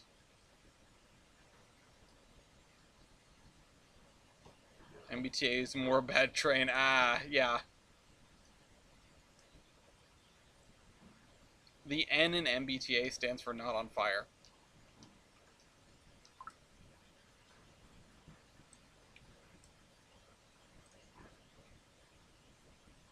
Alright. The F stands for fireproof. Alright, so we dropped off 2 boxcars. These guys are going towards Gilson City. Nothing else is going towards Gilson City. Come here. Come on. 1, 2, 3. Now Lafayette gets to be on the couch.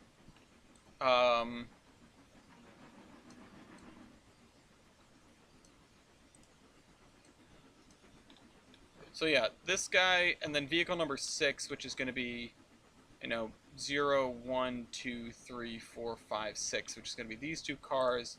These 2 cars are going somewhere, towards Bellington, I guess. I figured this guy would be going towards Bellington. And then a couple from vehicle number 3, which would be 0, 1, 2, 3.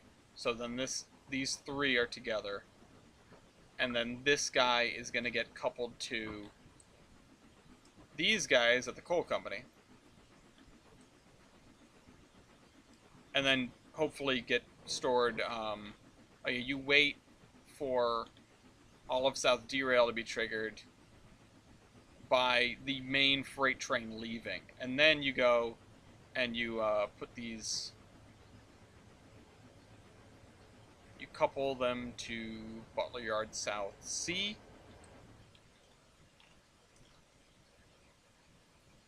Which... Butler Yard South C. Where is that? That's one of these tracks, right? Oh, you go and you get a caboose. You go and you get a caboose. And then... What do I have you do? Do I have you run around? No, wait, that doesn't make sense.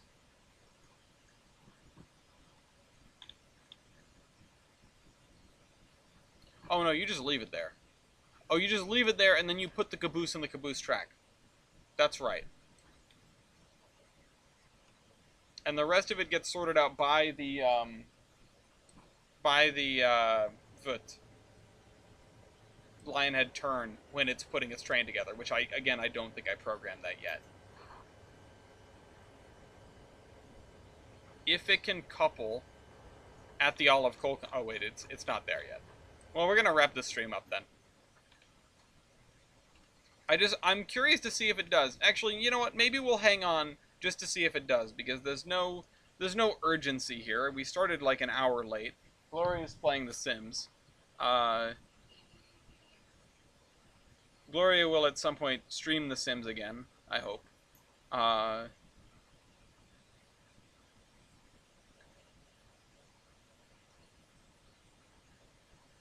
And yeah, we just have to watch this. I wish I could just what's the word?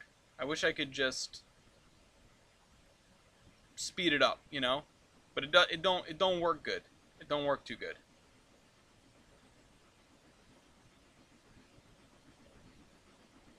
3 zeros out of 25. You're gonna be there a while. Spam, spam, spam. Block.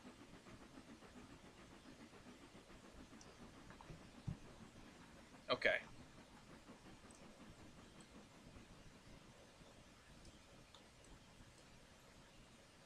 I forget. You had a rough day, huh?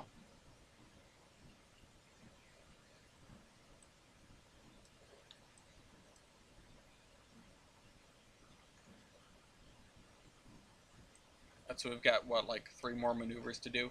Actually, we'll see if he does that, and we'll see if the switcher comes out and takes the cut of cars.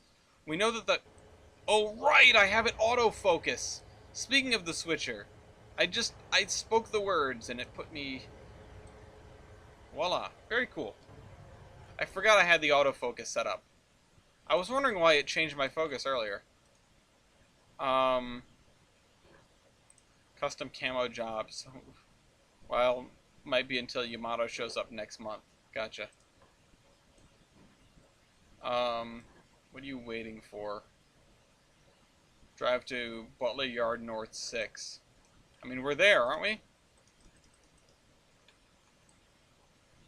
Oh, no, it's trying to get a little bit closer. Come on, you can do it. Bring it up nice and tight and make sure you fit these cars in there as best as you can. I don't know if I'm ever gonna like get close to filling these tracks up, but better safe than sorry, I guess.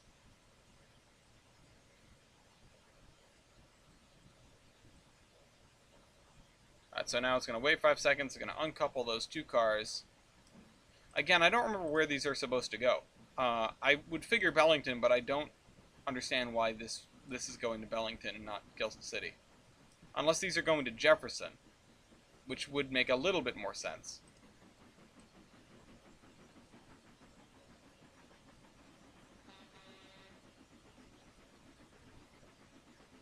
I don't know. I don't know exactly what I was thinking when I did this. I knew I had an idea of where all these cars needed to go, but I can't consult the spreadsheet because I didn't do the spreadsheet until, like, I do the spreadsheet after the programming, sorta. So, you know.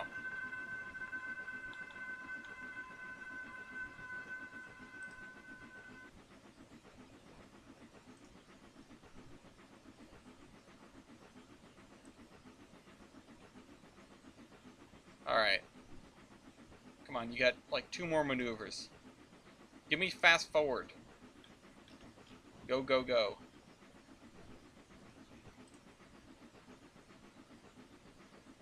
I will run Steam till the end of the game and open TTD, says Taki.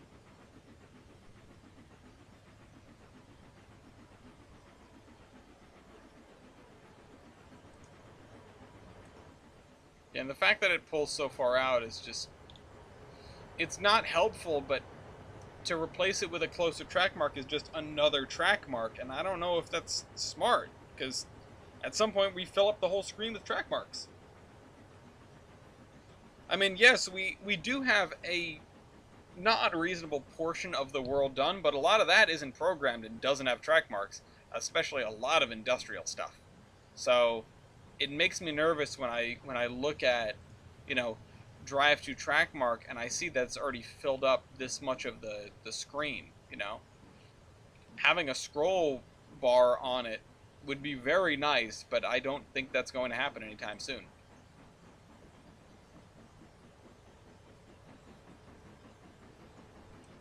Oh, there goes the shunter.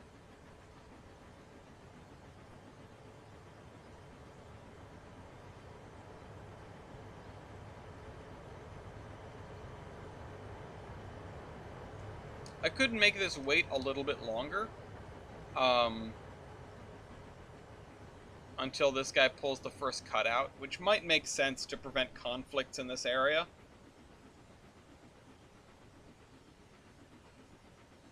I was just kind of impatient. And the slower this goes, the slower that the lionhead turn goes out. But the lionhead turn goes out. The lionhead turn doesn't need to go out until after, um, until after like 9 o'clock, because it can't go out during rush hour. There's just too much going on. What the hell? Why is that going? I remember at one point I did have the industrial or the commercial spur programmed, and that was nice. Watching the diesel go through and switch these guys out in the middle of the block was actually very cool.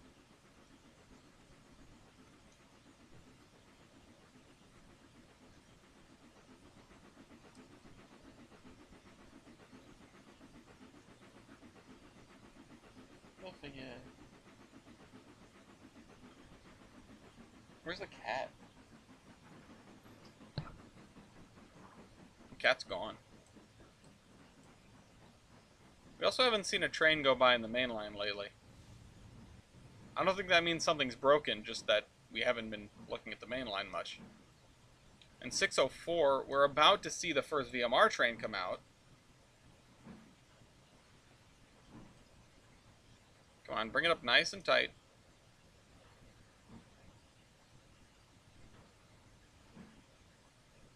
Oh, there goes this. The first 8.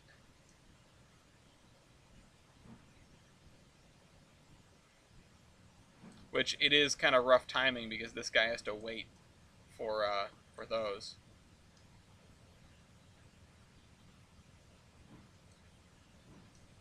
But these guys, I mean, these I would assume get used internally because they're probably for lumber. And this, I legit don't remember. I'm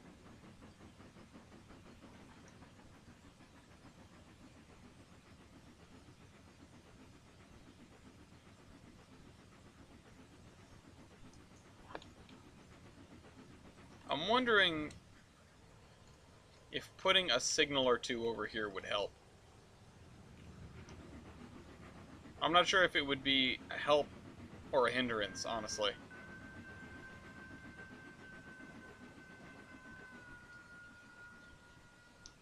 I thought I already did have a signal in this area. I mean, I have one if you're going out this way, I think. No, I've just got the... Oh, no, I do have. I have a little guy right there. I guess I don't have one at this end. Alright, good night, Orion.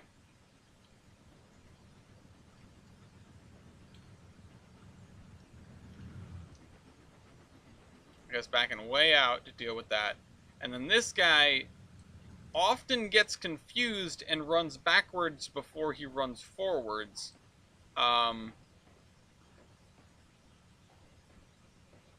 Which is always perplexing to me. It's like he doesn't want to go across the thing.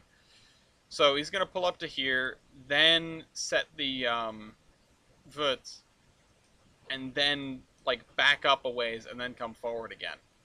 I don't know why. Maybe it would be helped if I put another signal in, but I don't know. I really want to avoid using invisible signals wherever I can, but some places it might be necessary to keep train speeds up or to... Oh, right. Why did it switch me back to this? Also, what just derailed?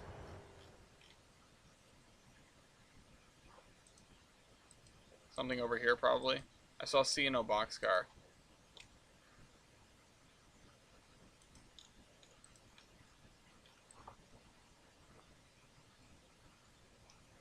Those guys are still there. Where did the,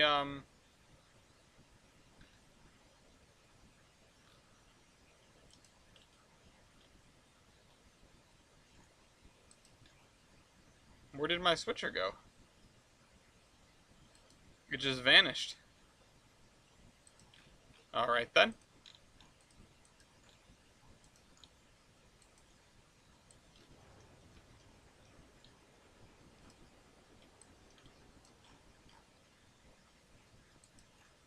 Not really sure what happened there.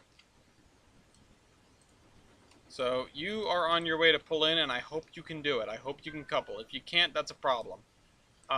This guy is about to start driving backwards.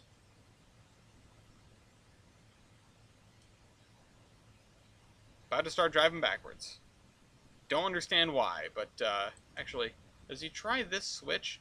No, that might be it. If he flips that switch, then maybe he'll try to go forward instead of backward, because I think he's trying to go around. But yeah, I don't have a clue. Oh nope, this is as close as you're gonna get. Why don't you go and couple to those cars?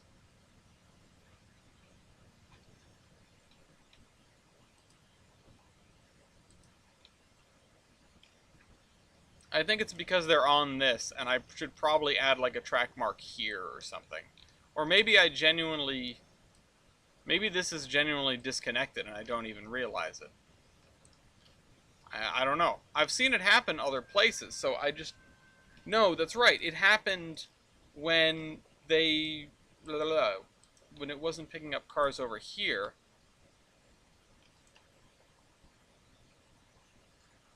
I don't know. There's a lot for me to figure out with the coupling command. But I can't really do anything with it until like stuff's actually done, you know? Or until I fix my computer and I can test it over and over again to make sure it isn't just a lag bug that's causing the problem. Also, it's kind of good that the train waits. Yeah, see, now he throws that switch. Because he's got to wait for these guys to come through.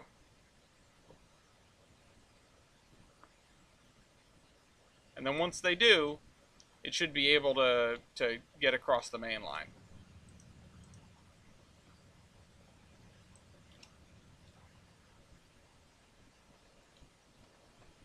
A sectional release means that it should throw like any second now, if it's not already thrown. Okay, this one isn't thrown. Yeah, once... Oh, that one went, that one went, that one went. Alright, so now it should be good. No? What are you missing? Yeah, there you go. Now you can cross.